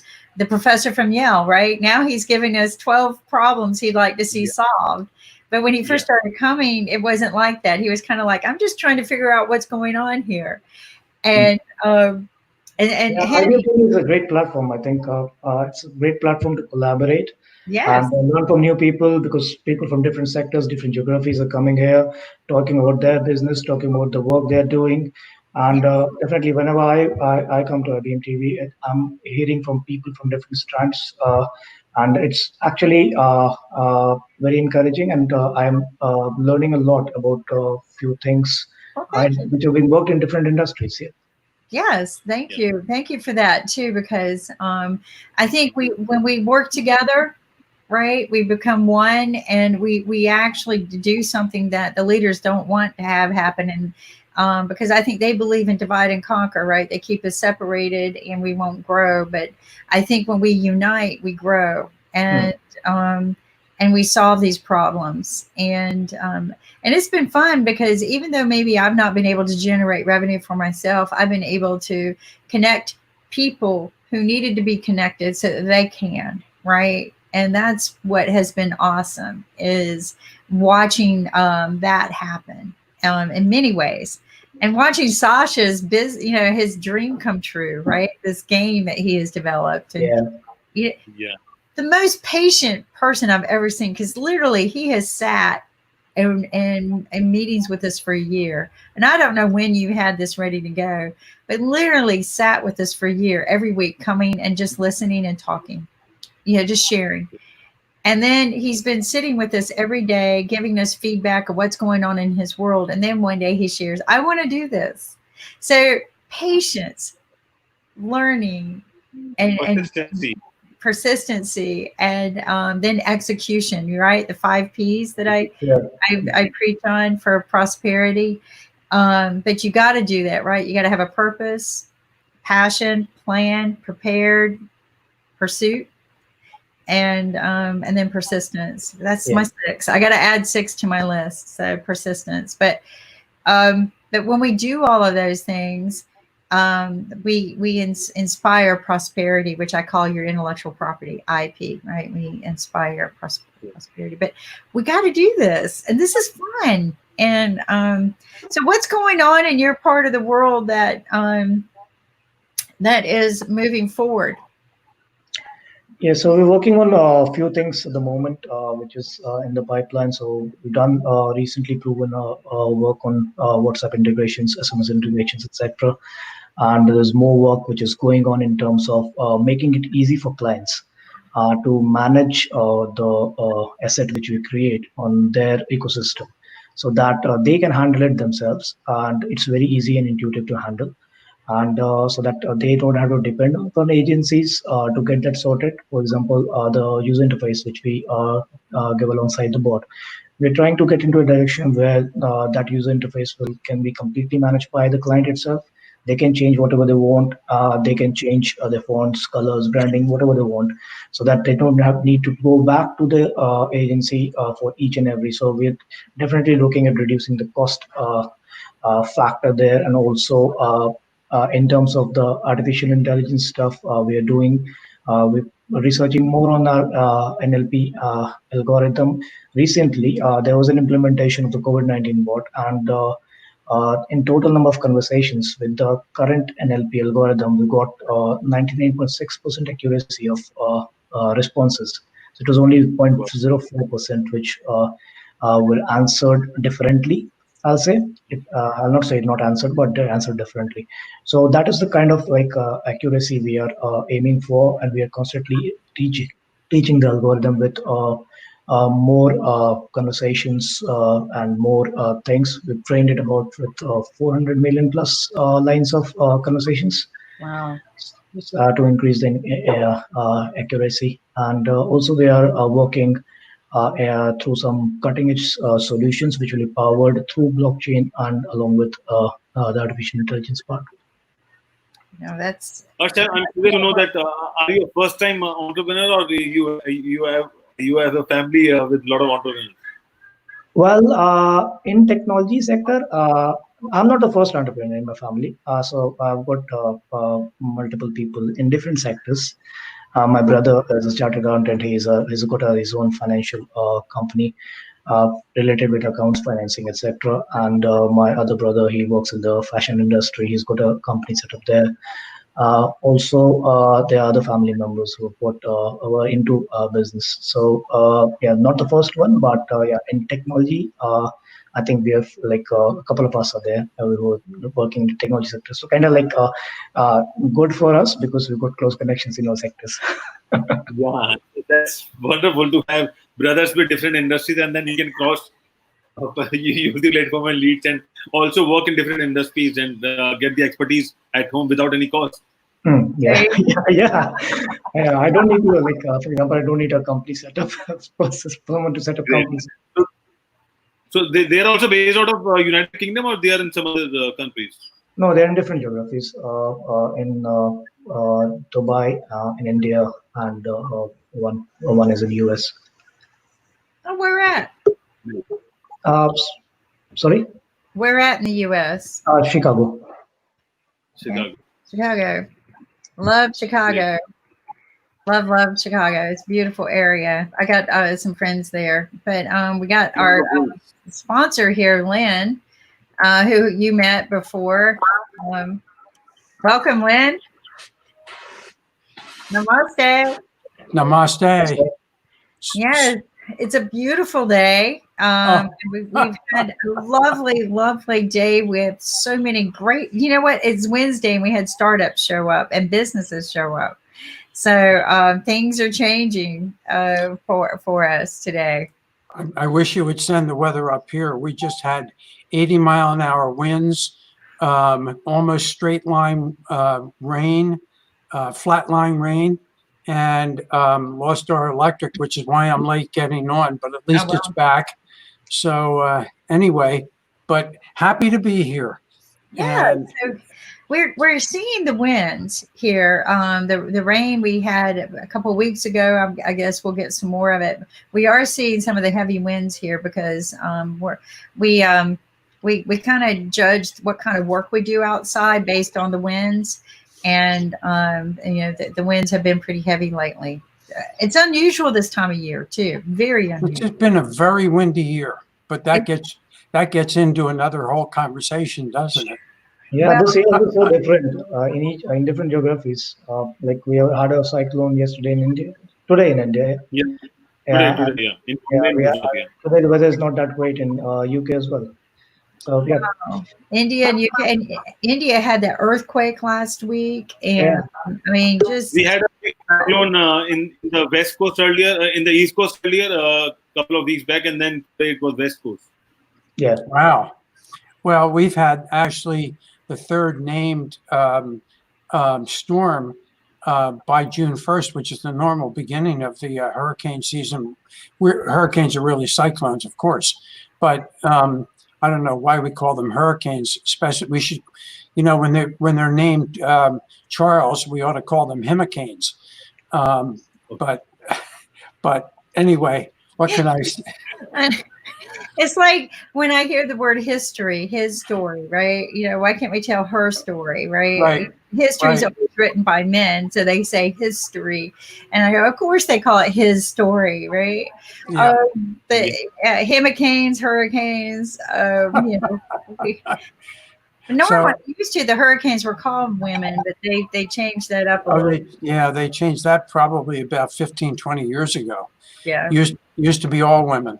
So anyway, but I'm not going to get into this conversation, Kimberly. But maybe there was a reason for it at some point. Yeah. Just saying, of course. I'm kidding. Yeah, of course. No. But let's talk a little bit about, you know, some of the things that we do here on IBM TV is when Nick and I started this, we wanted to close that gap between poverty and sustainability. And we also wanted to, we grew into the idea of helping the economy system by inspiring startups and businesses, because we learned that 95% of them that are invested in fail. So we thought about opening up a forum and a platform of economically being able to help people distribute their ideas, get it out to the world, and share this information. And Shepherd Family found out about us and started an online dollar store. And they said, we want to invest and sponsor 50% of our earnings to your mission, which I thought was very beautiful. Nobody ever does that for us.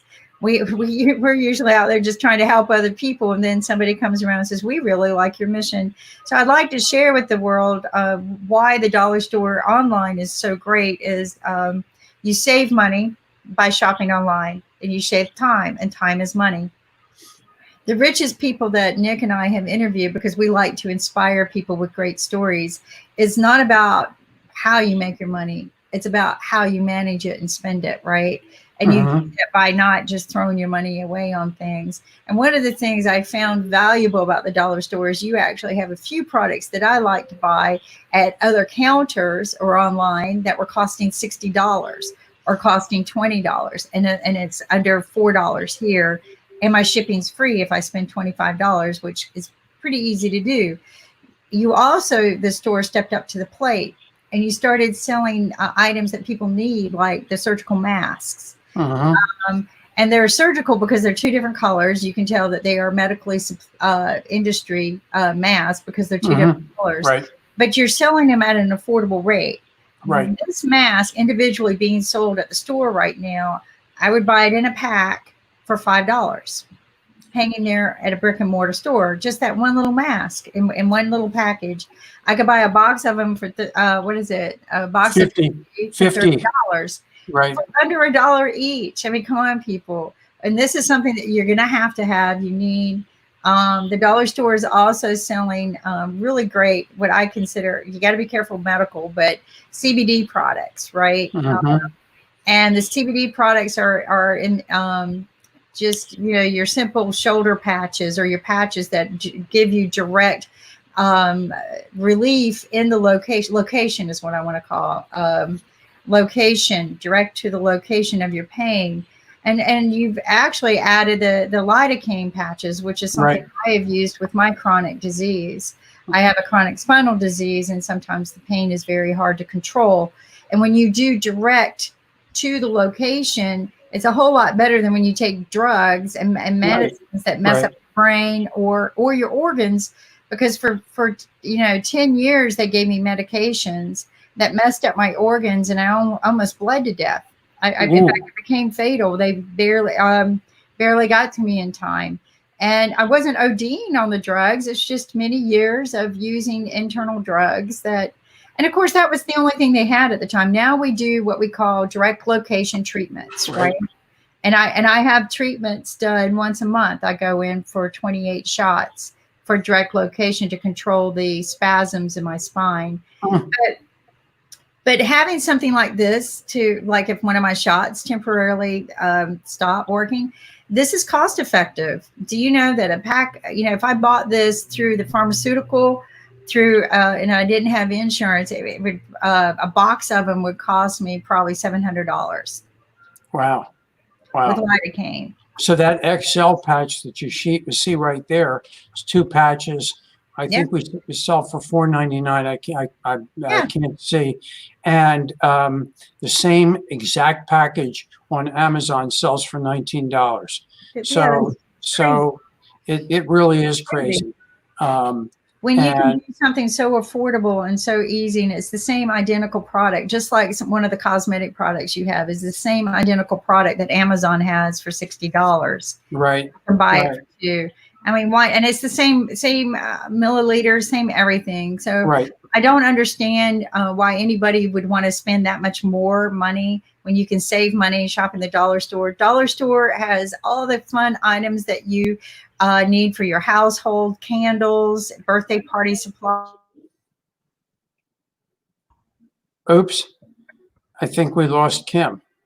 Yeah. Anyway, so maybe she's out using the Minion napkins.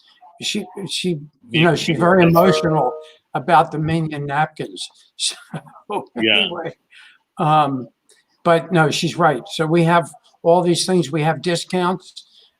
We have a rewards program that people can sign up for, and so if they become a customer, they get an immediate $5 discount. Wish we could bring them today to India, but as Ankit knows, we're working on getting that done, and it will happen. It'll take a little bit of time to do it, but we will get there. We can go to Canada, so we need to start sending some stuff up to Sasha. Just the problem is border control. So anyway, yeah. So I know all about that because Sasha lives pretty close. Go ahead. But Len, I tell you, we have Ketul and he's from Maryland, and I think he can buy the product from dollar store. Say that again. So Ketul, we have Ketul with us, and he is in Maryland right now, and I think in dollars Maryland. to supply. Maryland, yeah, sure, absolutely. Yeah, so I can go to this dollar store and buy stuff. Whatever. Yes, but this is online, and we deliver right to your house. So That's interesting. I never heard about dollar store goes online. Right, and it's a special store. The company started in India. It's been in business for 24 years, and here in the United States decided that it was time to do it online. So I'm the owner of one of the online stores. You don't have to live in Pennsylvania where I live. You can live in Maryland. You can live in California. You can live in North Carolina. Unfortunately, right at the moment, unless you have plans to come here to the United States, we can't have it delivered to India because that would be too expensive, where Ankit is. And I like to kid about going to Canada because my daughter lives very close to Sasha in Toronto, and we're always laughing about the fact that anytime she sends us something or we send her something, Border Patrol hangs it all up, and then who knows when you're going to get it.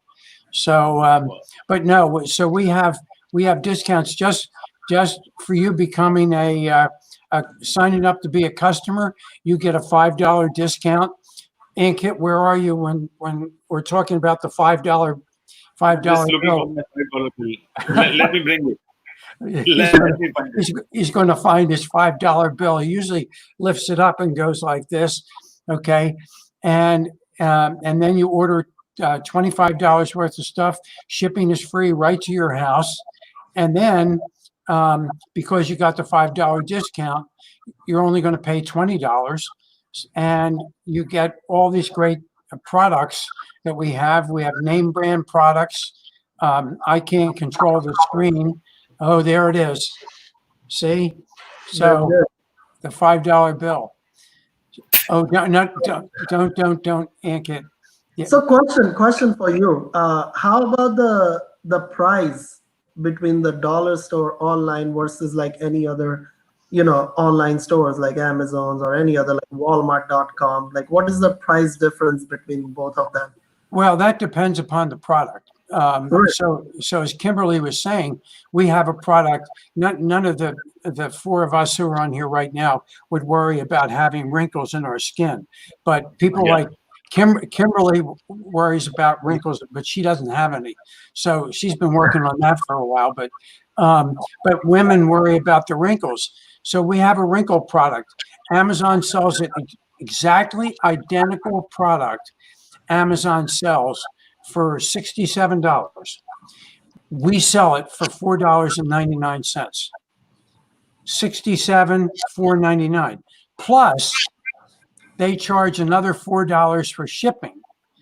So for us, we do free shipping if you order $25. So you can actually order 5 of those products, get a $5 discount, have it shipped to your house for free, and you're still paying something less than 1/3 of what you would pay for one of them at Amazon, including the shipping. That's good, Lynn. Yeah, that's very reasonable compared to the other stores. Yeah, it is. And we have Kimberly will talk about. She likes the face masks. Okay, that women will put on, and she'll get them over the counter, and sometimes the over counter ones she pays $20 or $25 for them, and we have them on our site for a couple of dollars. I think $2 or $3. I'm not sure which. But I must tell you that right after this call, I'll try to sign up for. You should do that. You should do that. Yeah, definitely.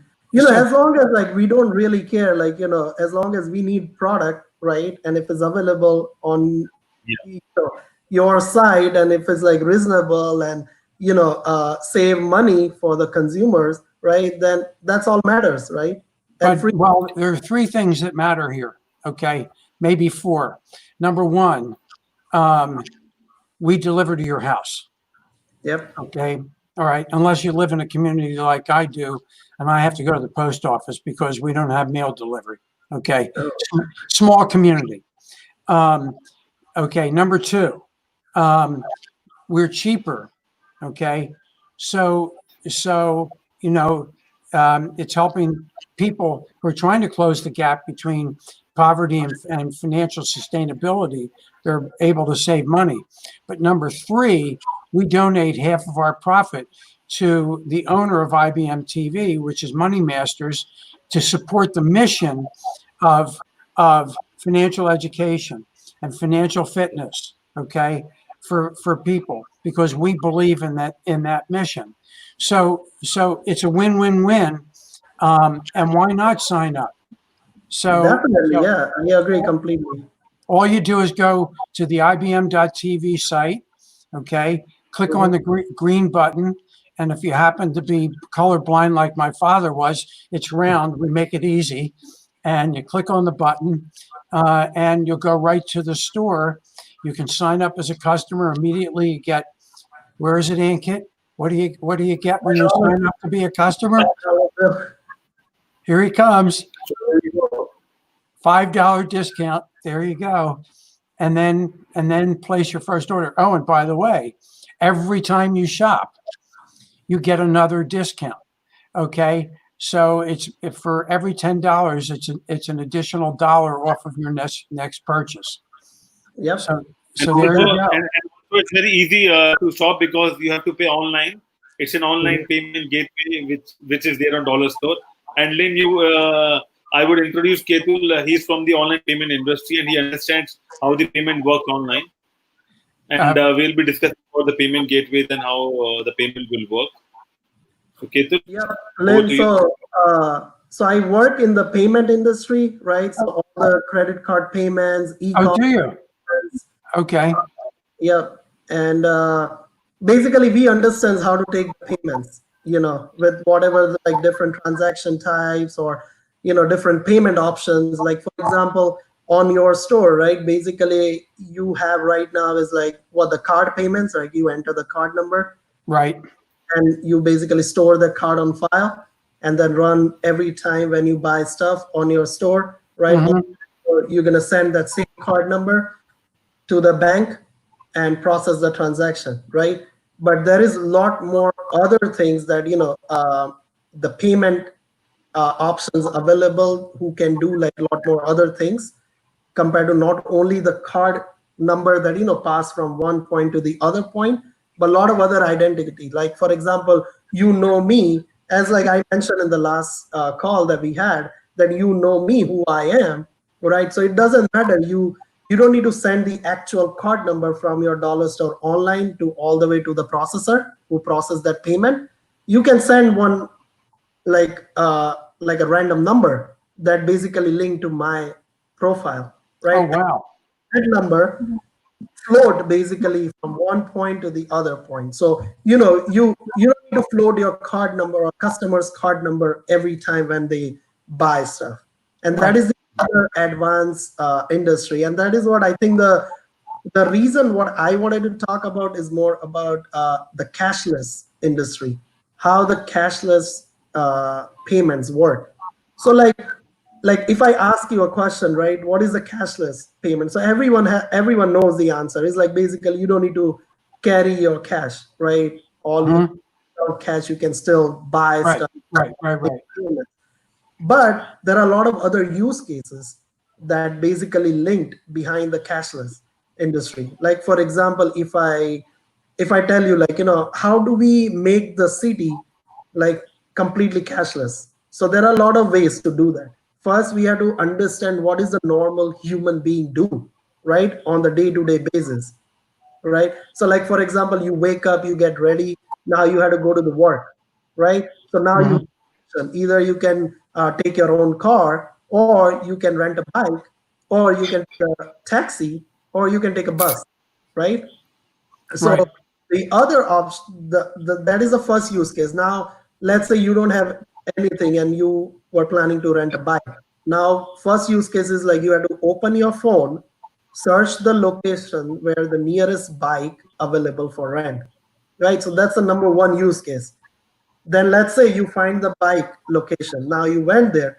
Now how to get that bike, right, for rent? Basically, you again open the phone, scan something or contactless or whatever the way you right. You basically unlock that bike. That's the second use case.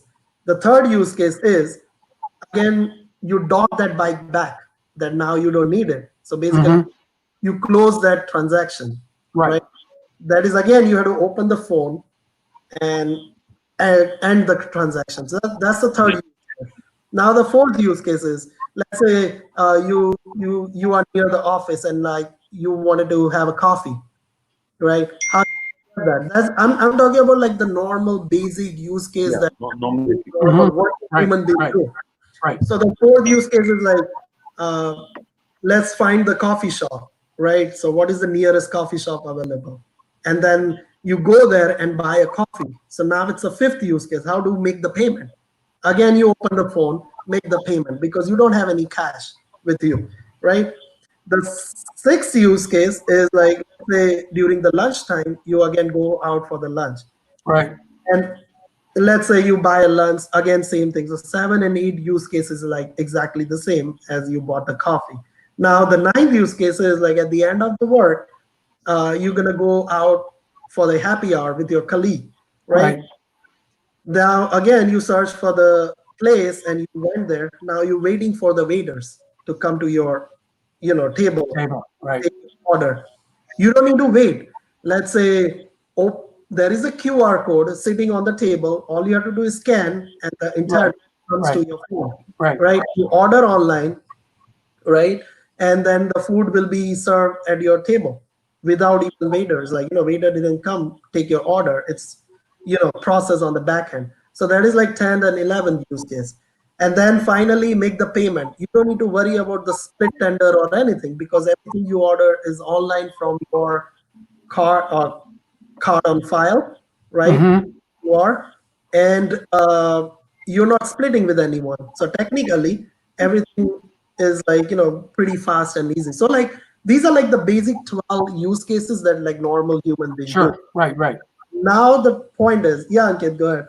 Sorry. Ketul, I'll add one more use case. So Lynn, what happens is in India, suppose me and Ketul are going out to walk and I'm not carrying cash. So I will transfer an online payment to Ketul and Ketul will give me cash. That happens in India. Yeah. And here, you think I'm going to do that, Ankit? Do you think I'm going to transfer cash to you? I think so. But here we are talking about the cashless, right? So technically, you don't need to worry about like giving cash or payout. I'm just telling you that there is one more instance where Indians they don't use ATM and they do these kind of transactions to take cash. Yep. Mm-hmm. So back to the thing that these are like the 12 use cases, 12 or 13 use cases that normally people for the payments, right? Now here the interesting part is, what is the cashless industry? So basically, like, I didn't carry cash, but I still carry my plastic card, and I can achieve everything, this 12 use cases, with my plastic card, right? Or I didn't carry the cash, I didn't carry my plastic cards, but everything achieved through the QR code payments on my phone. I can still achieve all those like 12 use cases that I explained. So what is the difference between these two? So the difference is, and basically it's linked to Lean's earlier discussion, that basically the difference is like when you carry your plastic card, you every time, like when you insert your card or tap your card, right, as a contactless payment, you basically floating that card number from one place to the other place. Right. It's encrypted, point encryption, P2P, DSS, secure, anything, but it's your card number is floating from one place to the other. On the other side, when you actually use the QR code payment, right, that your QR code is floating from one place to the other. And that QR code, you can design the way you want. It shouldn't have like the payment information in it. It could be like any random number that you encrypted to make a QR code that is basically associated with you. So that is actually more secure, that your QR code is floating every time you buy something or you use something, compared to the card number. And that is exactly what we should do, for you, or any online payment, that how do you know your customers better, and that is what you can know by their the shopping experience, what they actually buy online, how they make the payment, where they actually go out and spend. And that is actually basically like micromanagement, in terms of your customers very well, that what actually they are looking for or what they like. And basically like that is what like your payment engine will work, in that way. Like so like your online sorry, I'm a little bit distracted with a lot of phone calls that I have. So your online payment, right, how do you take the payment from the customer? That is also very important part, because once you have like that many customers sign up for your store, and then they start shopping, you have to make sure that you understand your customers well, and you don't need to float their card numbers every time when they buy something, right? And that is happening right now a lot. But especially there are a lot of other countries who are like completely going cashless, digital, where the card number is like completely disappeared from one point to the other. Interesting. Lot of very interesting thing that when you deep dive into like the transaction point of view, you try to understand more that what exactly how the payment works from one place to the other. So Ketul, can we do something for Dollar Store that people who have registered as a member, they just have to put one time a transaction, and then every time they will buy stuff, it's a cashless transaction. They don't have to put the card number and things like that. That is already happening in yeah, whenever they will buy, they'll get an OTP and they will confirm the OTP, and That way they'll buy stuff. What do you think? Yeah, and that is so. See, everyone is doing that today. Like Walmart, Amazon, any online, the e-com industry, right? They all have like you had to put your one-time card number, or card information, and basically they save your card on file. And then every time you buy something, they run a card on file transaction, right, on your behalf. But what I was explaining is like, that how do you secure that card on file transaction, right? So as you mentioned that, you send like one type of code on their phone, or like a fingerprint or like a facial recognition, right? Which confirms that this is the customer who's initiating everything, right? And that is the e-com experience, right, that you can do. But that is also like based on the customer's habit. You can know like what exactly they are looking for, or what they like, what kind of product they are interested, everything like by the experience you do. But the payment has like, we are talking about here the e-com industry, where like you don't have different use cases. Everything is available on your website, and all the customers have to go click the product and buy. But there's the other use cases when you actually go out in the world and try to use your QR payment, how that works. So that is like two different use cases. But definitely we can. There is a way to do like that card on file transaction works on normal basis. And I'm not sure. Like probably I have a question for Lynn. Like, what is exactly happening at the dollar store online, where the customer one time they say the card information and then the transaction process every time? They put in the card, and I'm part of a larger company, so I don't create the billing system, okay? Mm-hmm. And I can always put you in touch with the person that created the billing system. But the fact is, when you become a customer, okay, you sign up to become a customer. You don't put your card in until you go to buy something. Of course, you go to your cart, you check out, and then you select your rewards that you're going to get, and then you put your card in, and your card stays there. So the next time you buy, it's set up so that as a recurring, as a next purchase, you don't have to put that information in. So exactly, which is the way most systems work.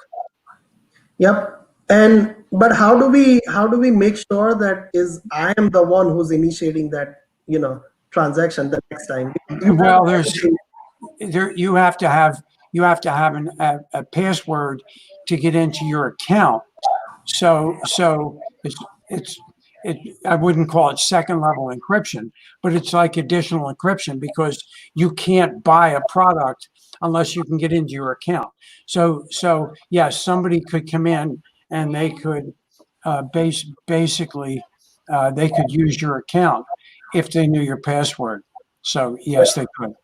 So what the vision that I'm thinking, like maybe the world is gonna go in that direction, like managing all these different passwords, right, is also a challenge, right? And it is.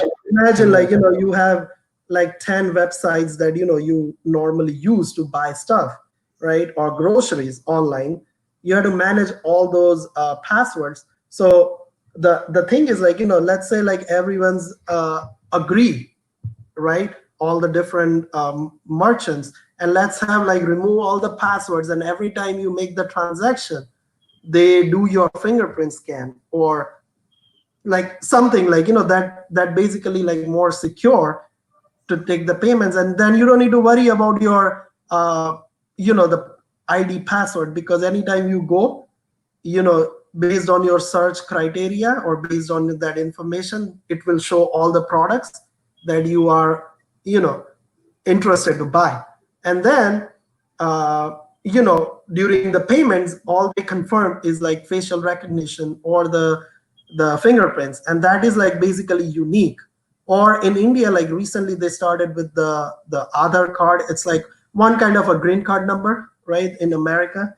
So they have in India that is called Aadhaar card. So they're basically, you can pay through Aadhaar card number. So, what I'm thinking is like going forward, it should be like very, standard process that, everyone should adopt, and not to have like that many complications on even like online or in the store or retail or lodging or any other industries. Like it should be like very standard that, I am the person, I come in, either whether I come e-com or whether I go to the physical store, it should be very standard process. And all I care is like, me and I want this product, now give me the product and take the payment, right? And then on the back end, that is what I think that, the future is gonna be in the payment, because everyone is like trying to do more advanced. Like recently I saw that, I'm sure you based out in Pennsylvania, right? You mentioned, Lynn.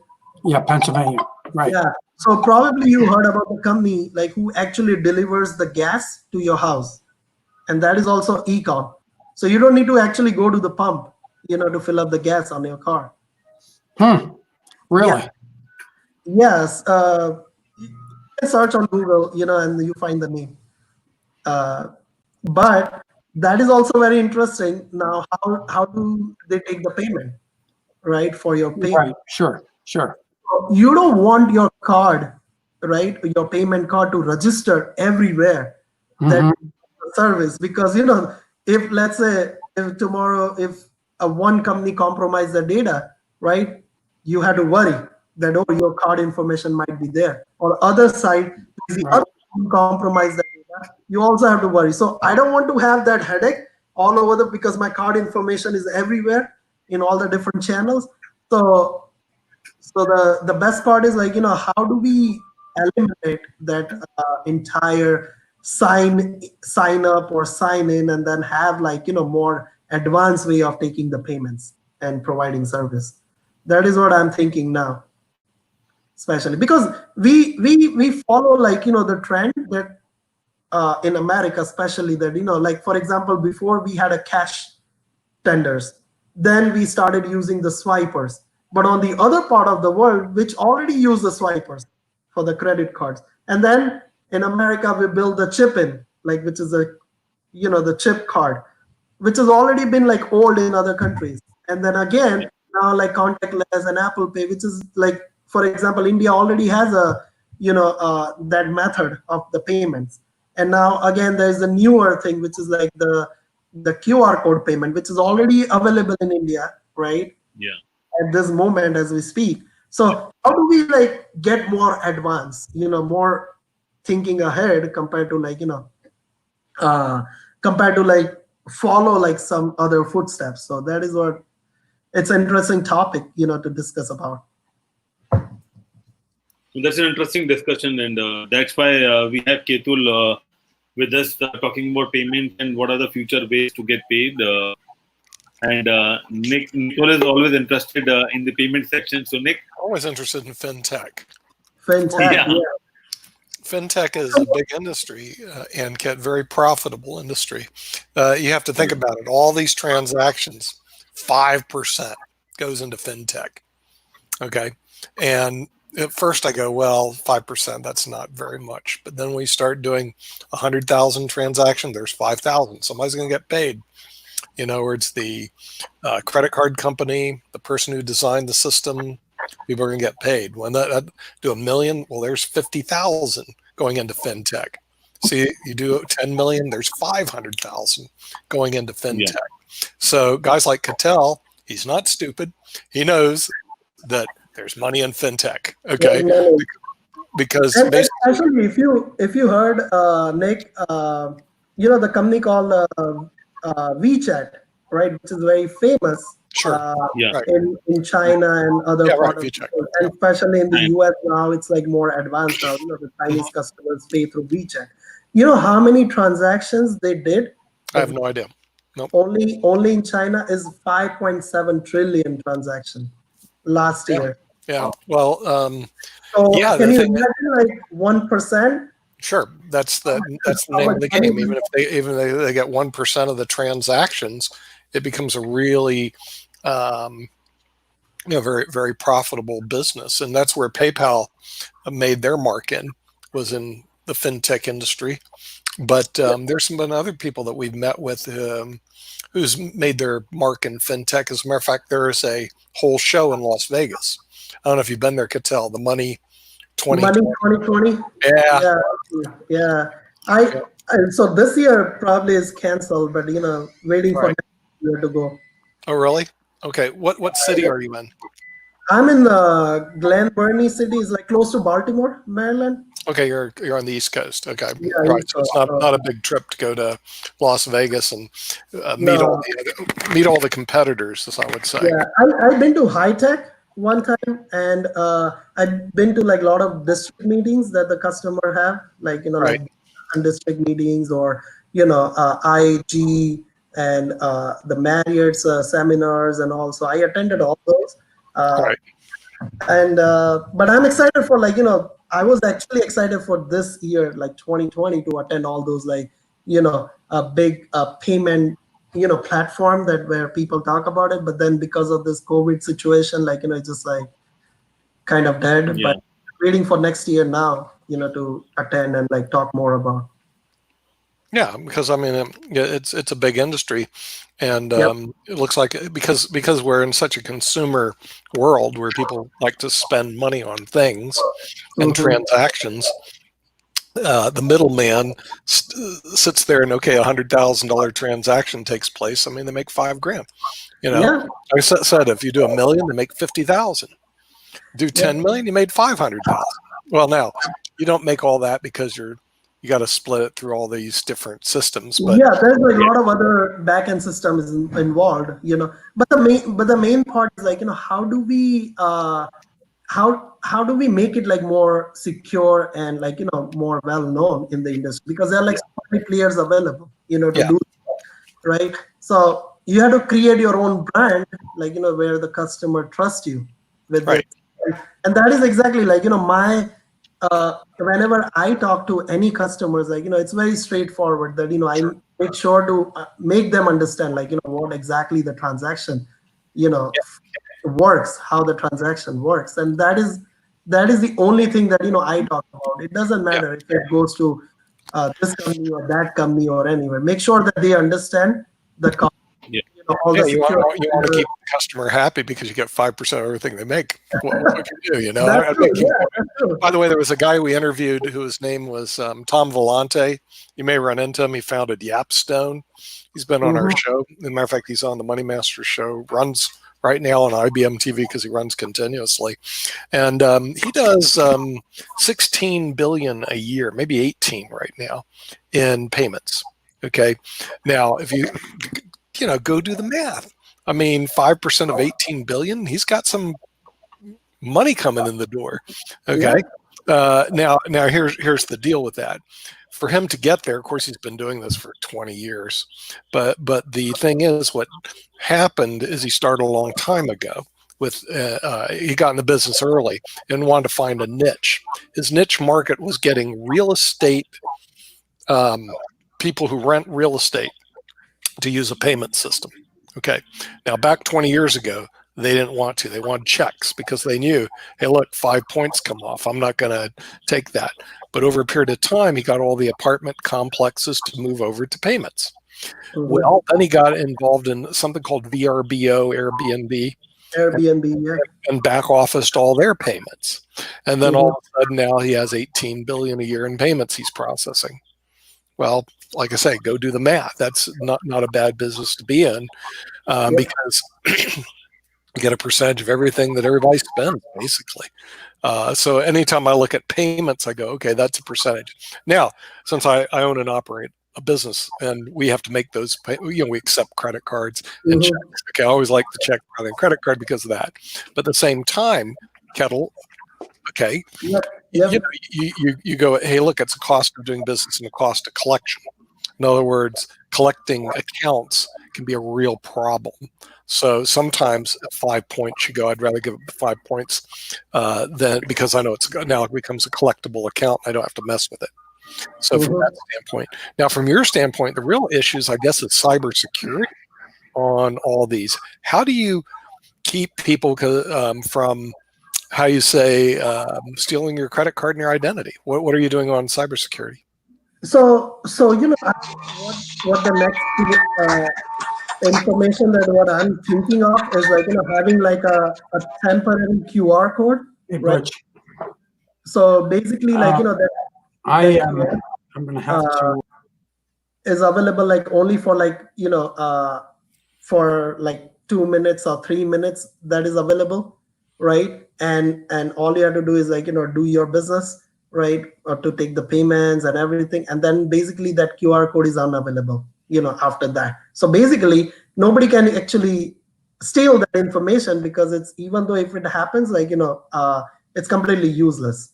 So when you as a customer or as a merchant, right, or as a business owner, right, you have to, first of all, you have to take the money from the customers, or you take payments, but you don't want all those data to store in your system, because that's the other headache, right? And nobody can get into that part.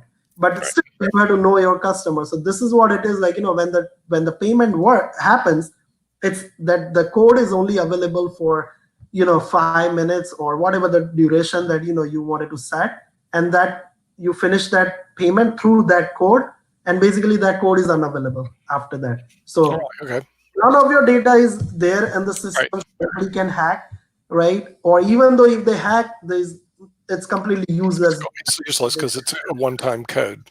It's one-time code, and you don't want too much information to float around. So for example, let's say now people have a question when the customer come to my location or my hotel, and if I have to pull up the profile, how can I do that, right?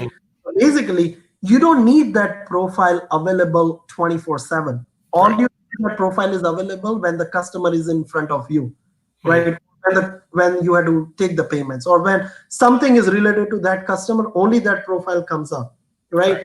So how does that come up? So basically, that one number that you punch in or scan something, right? And that goes all the way from one place to the other, take the entire profile and throw it on your screen. So you see everything, whatever is required. And then that profile is disappeared after that. So it's not there. It's very secure. And for example, I saw that one of the, I think you mentioned about that, who in the real estate, who actually rent out the property, right? The renting places or the complexes where they actually rent out the apartment. Right. I saw a very advanced in Spain or somewhere, where they have the QR code, sitting on their front door of each apartment. So when due date comes for the rent, all you do is scan that QR. That is very clever. And so there is no office, there is no other paperwork involved. That is very clever. Yes. I didn't know that. I've never seen that. That is pretty clever, though. It is, yeah. And it's surprisingly work very well, because every time you see that QR code, that reminds you that your rent is due also. And when the rent is due, you can take the payment very easily from the customers right in front of that door. Just scan that, take the payments, and everything is done. The entire business is done within 5 minutes. And basically nothing is available on your data, neither on your property data nor anywhere. It's basically stored somewhere else. You only get the confirmation message saying oh, you get your rent. Right. And usually that's your tracking information. Okay. So Ketal, what is the name of your company? It's a CG Group. So CG Group. Do you have a website? Yeah, I can. Can you share your screen, or do you know how to work that thing? To share your screen? I'll put that on the chat. Yeah, but we could look at it right now if you could share your screen. You got to go below. You'll see share screen. Oh yeah, I got it. Let's see. And then if you're good enough, you'll be able to figure out how to work that, which is something I'm not really great at. This way people can see your website. Okay, there we go. We're getting close. All right, so let's see. Done, done, done, done. Let me know once you see the screen. Well, right now I see a blank screen. Oops, now I see CG Payment Solutions. I'm doing it, so don't worry. Oh, you're Oh, doing yeah. it, Ankit? Yeah, Yeah. see, Ankit knows how to do all that stuff. Okay, Yeah, payment so this solutions. is the so Shiji Group. It's a Shiji. global company. Right. They have a lot of products and different departments, and then one of the so they have like a point of sale systems, property management system for lodging, and then they have an e-com called MyCheck, so you can, lot of big customers are on MyCheck as well, and then Review Pro, where you actually get customers review and who manage all the reviews. So that is also one of the product that we have, and then we have Shiji Payments, which is like basically I belongs to, who America, so North America, South America, Latin America, all entire business of that for the payments is handling by me and Michael Balzer. His boss, he sits in Germany. He's a vice president of Shiji Payments globally. So the whole Shiji Payments works with like we are like a middle layer or integrator like between like property management system and the processors, or like a merchant service providers. So we act as a gateway, or more like managing like a middle tier integrators. And it's all over the world. We have businesses in Australia, Hong Kong, Singapore, America, Mexico. Everywhere we have the customers, and all the big customers in America, like all the stadiums, like Mercedes-Benz stadiums in Atlanta, or we also process those transactions as well. Really? Yep. So like if I went to Mercedes-Benz Stadium and I went to buy something, you're processing those payments there. Yep. So that transaction we process. Okay. So you do work with a lot of businesses in terms of. We have a lot of partners.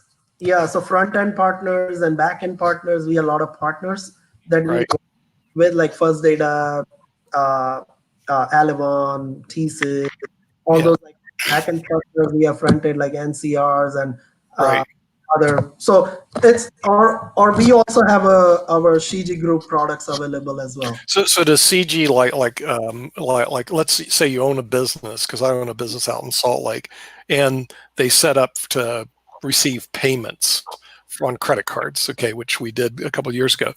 Would your company be one that would work with our business to actually set up the credit card? Yep. So we can.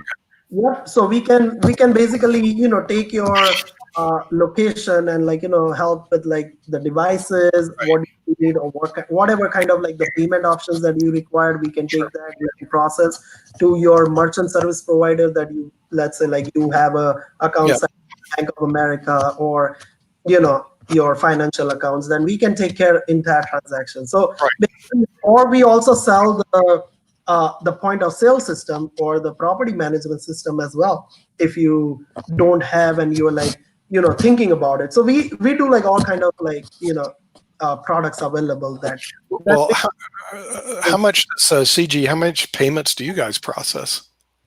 So we have if you talk about like all over the world, I think I mentioned some numbers in the past, like, but in the US, like we are like rapidly growing. So if like if the Mercedes-Benz stadiums on the football season, right? Every home game, how many customers are there? A lot. Yeah. So that is all we process. So we have like the biggest customers that we have, plus the Hyatt hotels also process like some of their sites with us for the transactions, that they are also like very big in the industry, like like Shark payment industry. So we have big numbers that we process. I don't have like exactly number on top of my. Is your company private or public? It's not a public yet. It's not public, so it's privately held. Yeah, CG Group is in public. Yeah. Oh, it's CG Group is public. It's public, yeah. I guess. It's based out of China. Yeah, out of China.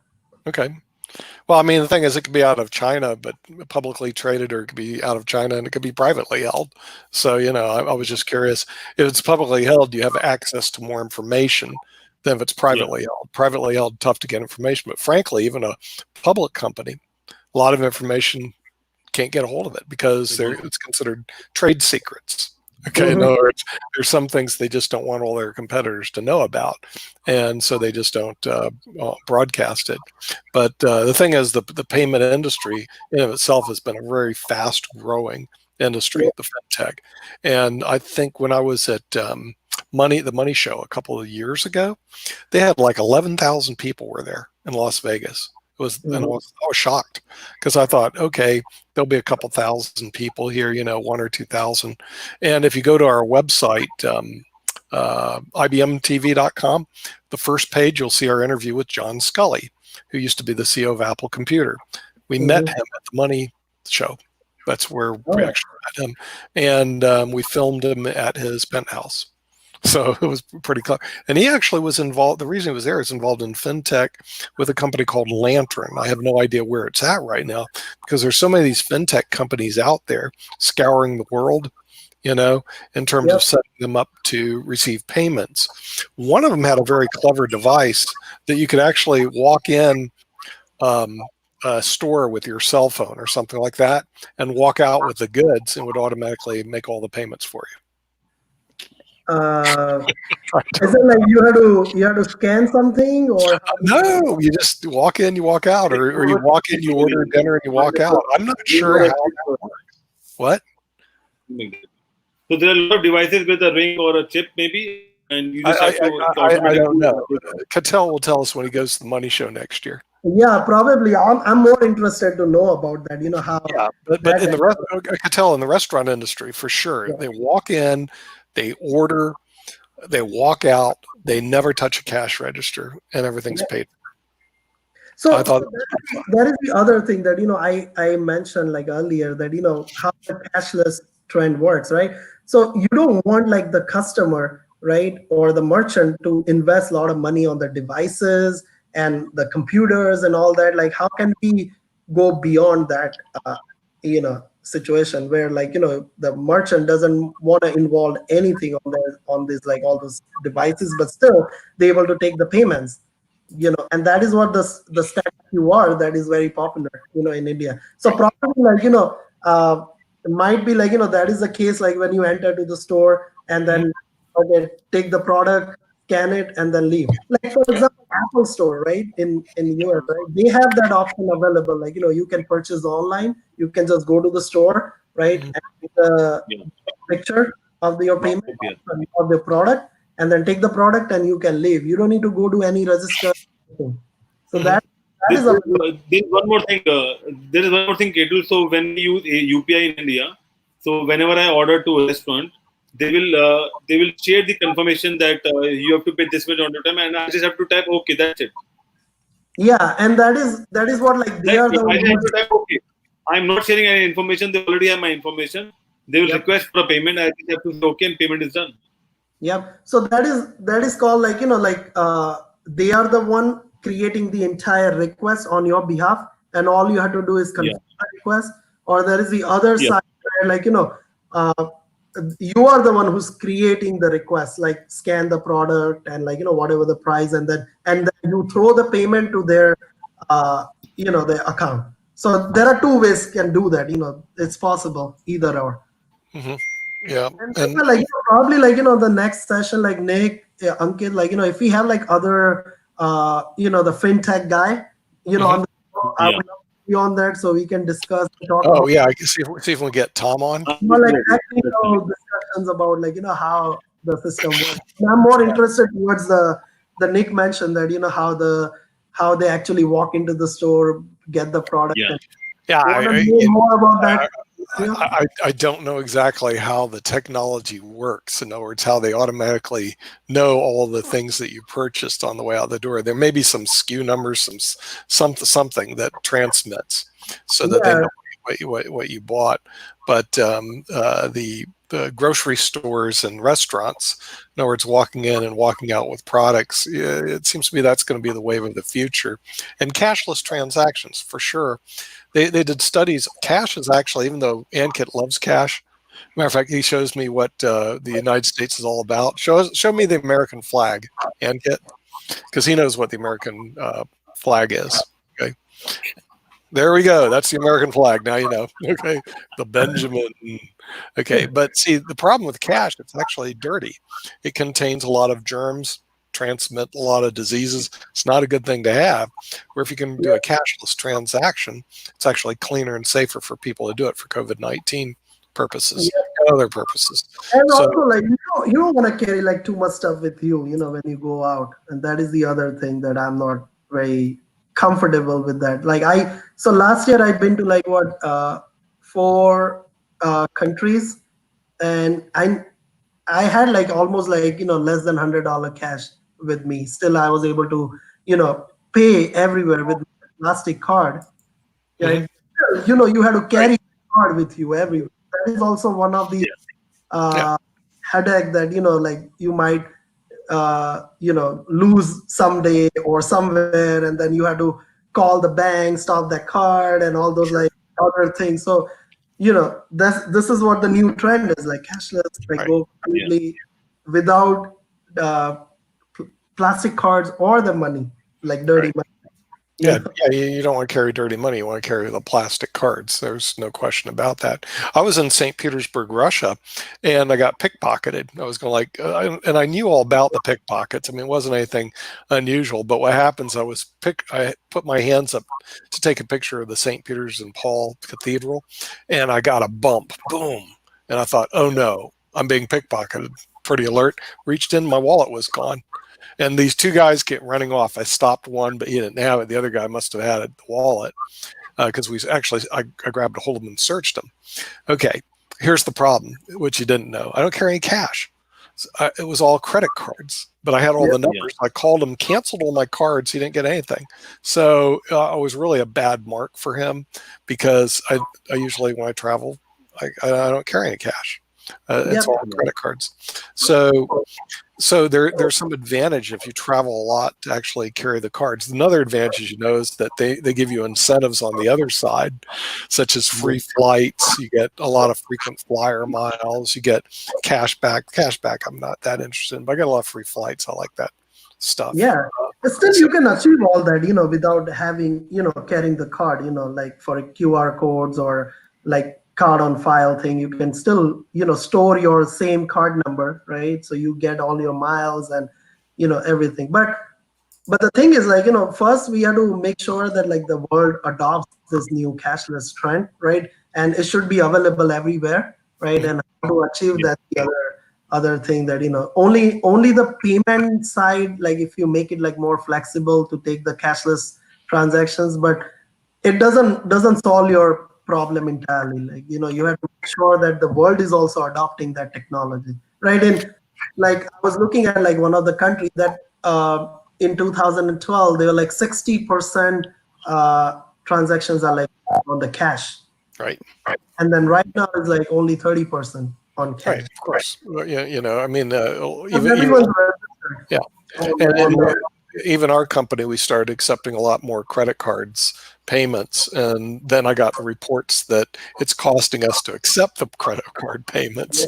But the thing is, at the same time, at least it's a payment that rather than account receivable, and you'd rather have the money in the hand than the account receivable, which is maybe you get paid someday, maybe you don't.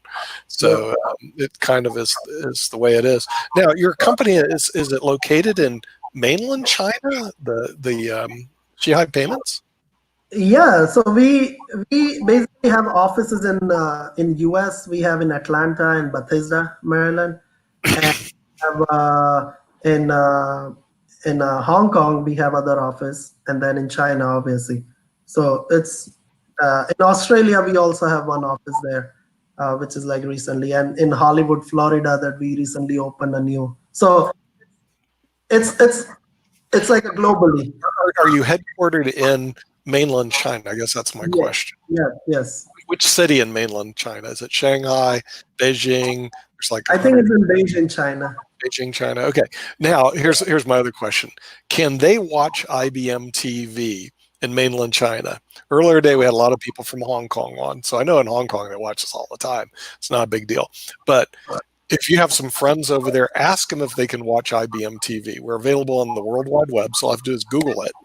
Yeah.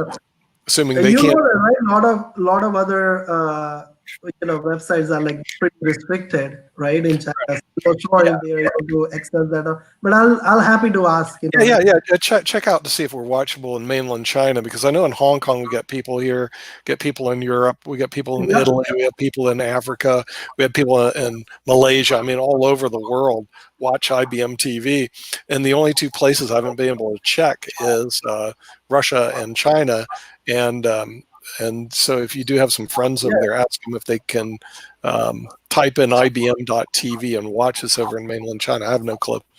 Yeah, I don't have any clue, but I'll definitely see that. If I have access to that, reach out to them and see, if they can able to. Yeah, I flew over to Italy just to make sure that we could watch us. So Italy, I know you can watch IBM TV. Yeah. We have a lot of people in Italy watching IBM TV. So our mission is to broadcast to 4.3 billion people.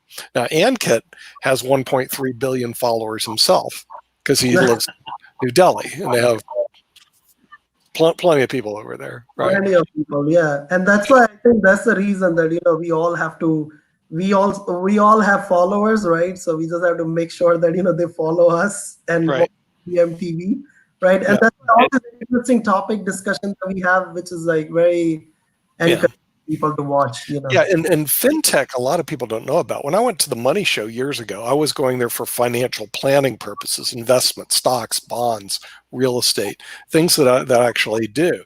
And then all of a sudden, I got this whole world introduced to me.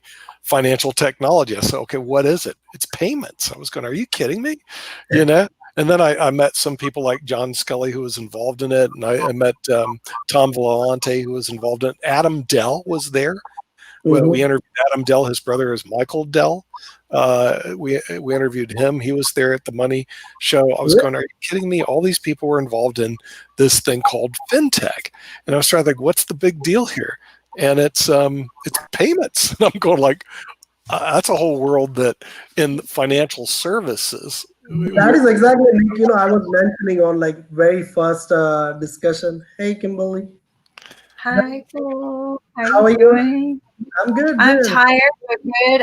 I'm having some serious problems out here trying to get somebody to come fix our internet. So, Anthony and I determined it just has to be hardware. So I'm just waiting for somebody to come and take a look at it. It's usually three things: hardware, software, or the internet itself. Well, it's definitely not the user, because I've had this for years, and so I'm going to say it's not me, but. Yeah. You never know. Kim Cattell is involved in the financial technology. Remember the Money Show that we went to several years ago? Yeah. Yes, I was asking if he was going to go this year, if they were having it. But yes, he is. I think it was canceled, but I don't know if it's on, because it's usually in November, so it might be on for this year. I don't know. I think they decided for this year, like all the gatherings and all the big shows, like going to cancel. Or probably like virtually available. So I'm not sure, whether it's. Yeah, and it's a big and a very fast-growing industry. But here's my knock on traditional education again. Okay, Cattell, did you take financial technology and fintech when you were in school? Not at all. Not at all. Why not? So I was on more like a commerce background, right? Right. And then I did my MBA, so more like a business management. Okay. But let's get real, Cattell. They didn't offer the financial technology class, did they? I don't think so, and that's why I mentioned on the very first. And that's why I mentioned on very first call that this industry is like people don't know that much about. That's right. It's a very big industry, and that's why huge. Hey, if you think about it, how big is the industry? It's the entire aggregate gross domestic product of all the countries in the world. That's how big it is. Okay, and Kit, when we get, because the dean of the University of Illinois Business School is on our show, and the former dean of the University of Chicago and former dean of University of Yale, right now an economics professor, is on our show, usually on Mondays. We're going to discuss with him the fintech classes that are offered at Yale. I don't know if they even offer them at Yale. Maybe we'll keep told to do it, right? Yeah. But the thing is, Tom Volante obviously knows a lot about it. I mean, 16 billion in processing, and you think that's a lot of money, but compared to the world GDP, it's not even a drop in the bucket. Well, Our GDP is over 23 trillion. Right. He started this 25 years ago when fintech did not exist, and it was during a time when he had to jump through a lot of regulation hoops, right? So but he made it successful through those challenges, and that opened up the door and gateway for other companies to do this as well. But for over 20 years, and if you think about it, he was there during the 9/11 hit. When the Federal Reserve, remember we had this conversation, Nick, when the Federal Reserve had to make changes for wire transactions to occur. Right. You remember that? Yeah. I wish I can pull that interview up. I'm going to have to get that interview because you remember that? That was. Remember the thing is, that's what Doug was saying, that the big thing was payments. I was going, what is this? Payments. We did with the Federal Reserve a whole series on payments, and I'm going like, that's got to be the most boring thing in the world to discuss. Now think about it, Cattell. Yeah. Your industry is one of the most boring things in the world to discuss. As I said earlier, right, there is one single company process 5.7 trillion transactions in one. Pay the bills. So I don't mind if it's boring as long as money. That's right, money, right? Show me the money. Money, yeah. Well, I mean, we bring fintech on IBM TV, but I've watched a lot of the television. I'm sure Ankit has, and Kim has also, and you have too. How many television programs have you seen on fintech, Cattell? Not that much, actually. Okay, well then just how about one? Tell me one. Yeah, I saw a couple of them because I'm like involved in like so many portals. Television show on fintech. Yeah, they do. Like on. Sick. Actually, on Netflix is also one show available about the payments. Like this is very interesting that the global leaders. Right. In this payment industries that like talk about this how the industry is changing and all. Plus I follow like a lot of the Visa portals and MasterCard forums, where they actually talk about. I have access to a lot more payment discussions, but I said like on IBM TV, I guess like what we have to do the next time, like we should bring like a couple of more leaders on the payment. Well, discuss one-on-one with us on like how do we pay it, how do we help. We may not be able to get John Scully, but we can get Craig to show up. Remember the guy who's head of Lantern? I bet we can get M. Swenson to show up. Yeah, Craig. There's a couple people, but John might show up. If the head of Lantern shows up, he might show up, and we could get a little fintech show going, because I find it to be pretty fascinating coming from financial services and not even knowing about that world until we stumbled into the money show. One of the things that Cattell does is his company addressed a lot of issues that make fintech, the transfer of funds, a lot better, more efficient, and their platform is just a lot more safer to use, but a lot more flexible than some of the older platforms that are existing out there. So this is a very, to me, it's very interesting conversation, and Nick gets excited about it because you're talking about billions of dollars. I'm sitting on all sides of this equation, okay, because of the company I own in Salt Lake. When they give me my reports, I get their, the financial reports and my dividends. Okay, I noticed that money's being taken out to pay payments, and I'm going like, what's going on here? Before the accountant was ignoring it. Now they're not ignoring it. When they don't ignore it, then I see it. I'm going like, hey, it's costing me money to collect money, which is something I don't like. And some other vendors, companies like us, what they do is they actually tack on charges for people that pay by credit cards. As a matter of fact, the city of Sanford, when I paid my real estate taxes, and I threw them a credit card to go, we're going to bump you up for that one, but I wanted the frequent flyer miles, So there's a lot of companies, what they do to get back, they just bump you for the transaction. A lot of the reasons why people are paying us today in credit cards, They want the frequent flyer miles and the bennies from the other side. So it's a very fascinating industry, and yeah, we should do a whole program on it. Right now, we're past our time. We are past our time, but so we're one going of to get our ambassador. Key Tool is wanting to do a show on it. That's one of the things that we're building here. But also the fact that his company is a little bit, to me, better than some of the other companies because they serve the startup community.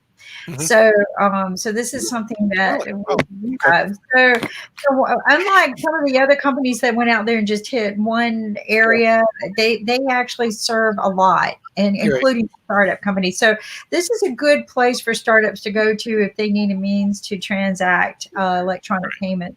I know we need to wrap up. Well, also they're worldwide. I mean, the thing is that really fits IBM TV's motif because we're worldwide. So because we get a lot of people that are in one country or another, I'm going like, well, that's great, but we're worldwide. Okay. And so the thing is, what can't happen is you can't have bank robbers.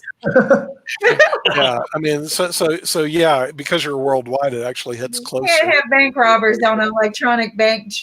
So, but no, on the ending note, what I would say is like, whenever we plan to have like a, the more fintech show, I also can reach out to my connections on LinkedIn, where like they're probably like, we can have like quick 30-minute show with them as well, like, and talk absolutely. No, certainly that would work basically. That would be a great case study with people who are already using CG and payments. And if they come and discuss about their challenges and how they overcome those challenges after CG, so that would be great. Yeah, I think well, what's great about it is it's educational. It's educational. That educates people how this works. How do you register for it?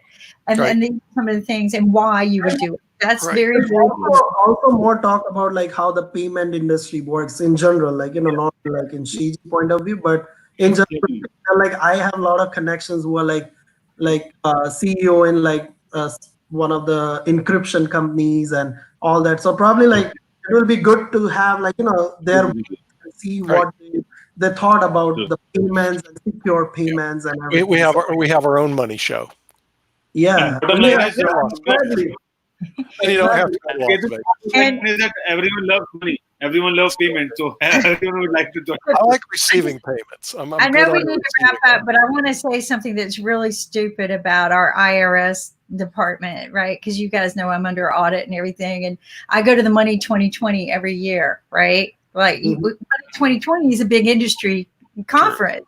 Right. So I put Money 2020 on my paperwork, and through the audit, I had to show the itinerary Money 2020, and they go, well, no, because this is 2017. This says 2020. I go, no, that's a conference. No, that's Money 2020, and they keep thinking it's the year. And I kid you not, Nick. And even though I got you to do the letter to show the itineraries that I took, remember the letter you did, and they're still arguing with me that it was 2020 and it hadn't existed yet.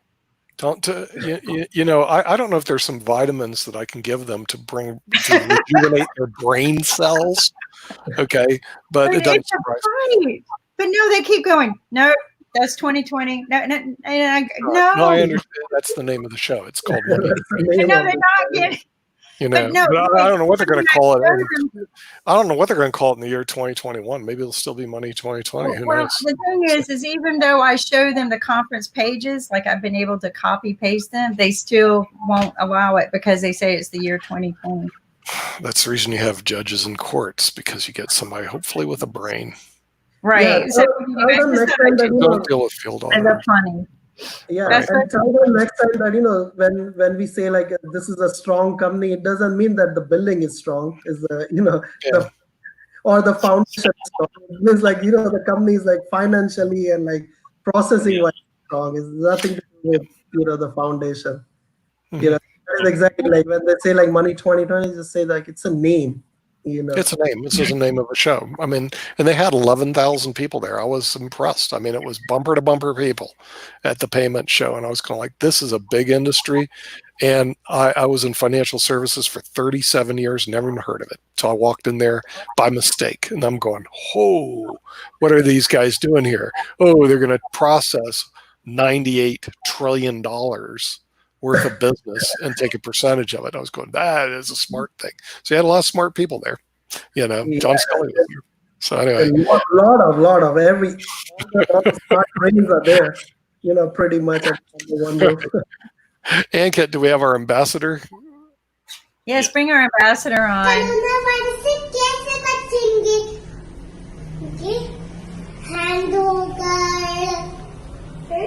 और ऐसे अपने खांसी जब आएगी तो ऐसे करेंगे अथू अथू और कोरोना वायरस को धन्यवाद हमारा म्यूजिक सुनने का.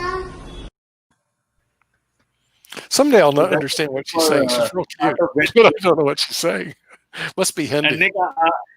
And Nick, I believe you are happy today because all the startups showed up today. Until all of the episodes.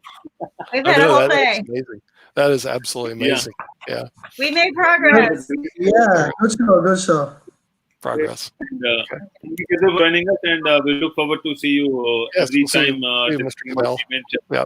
Things like that. We're going to board our airplane in just a minute when Ankit presses the button.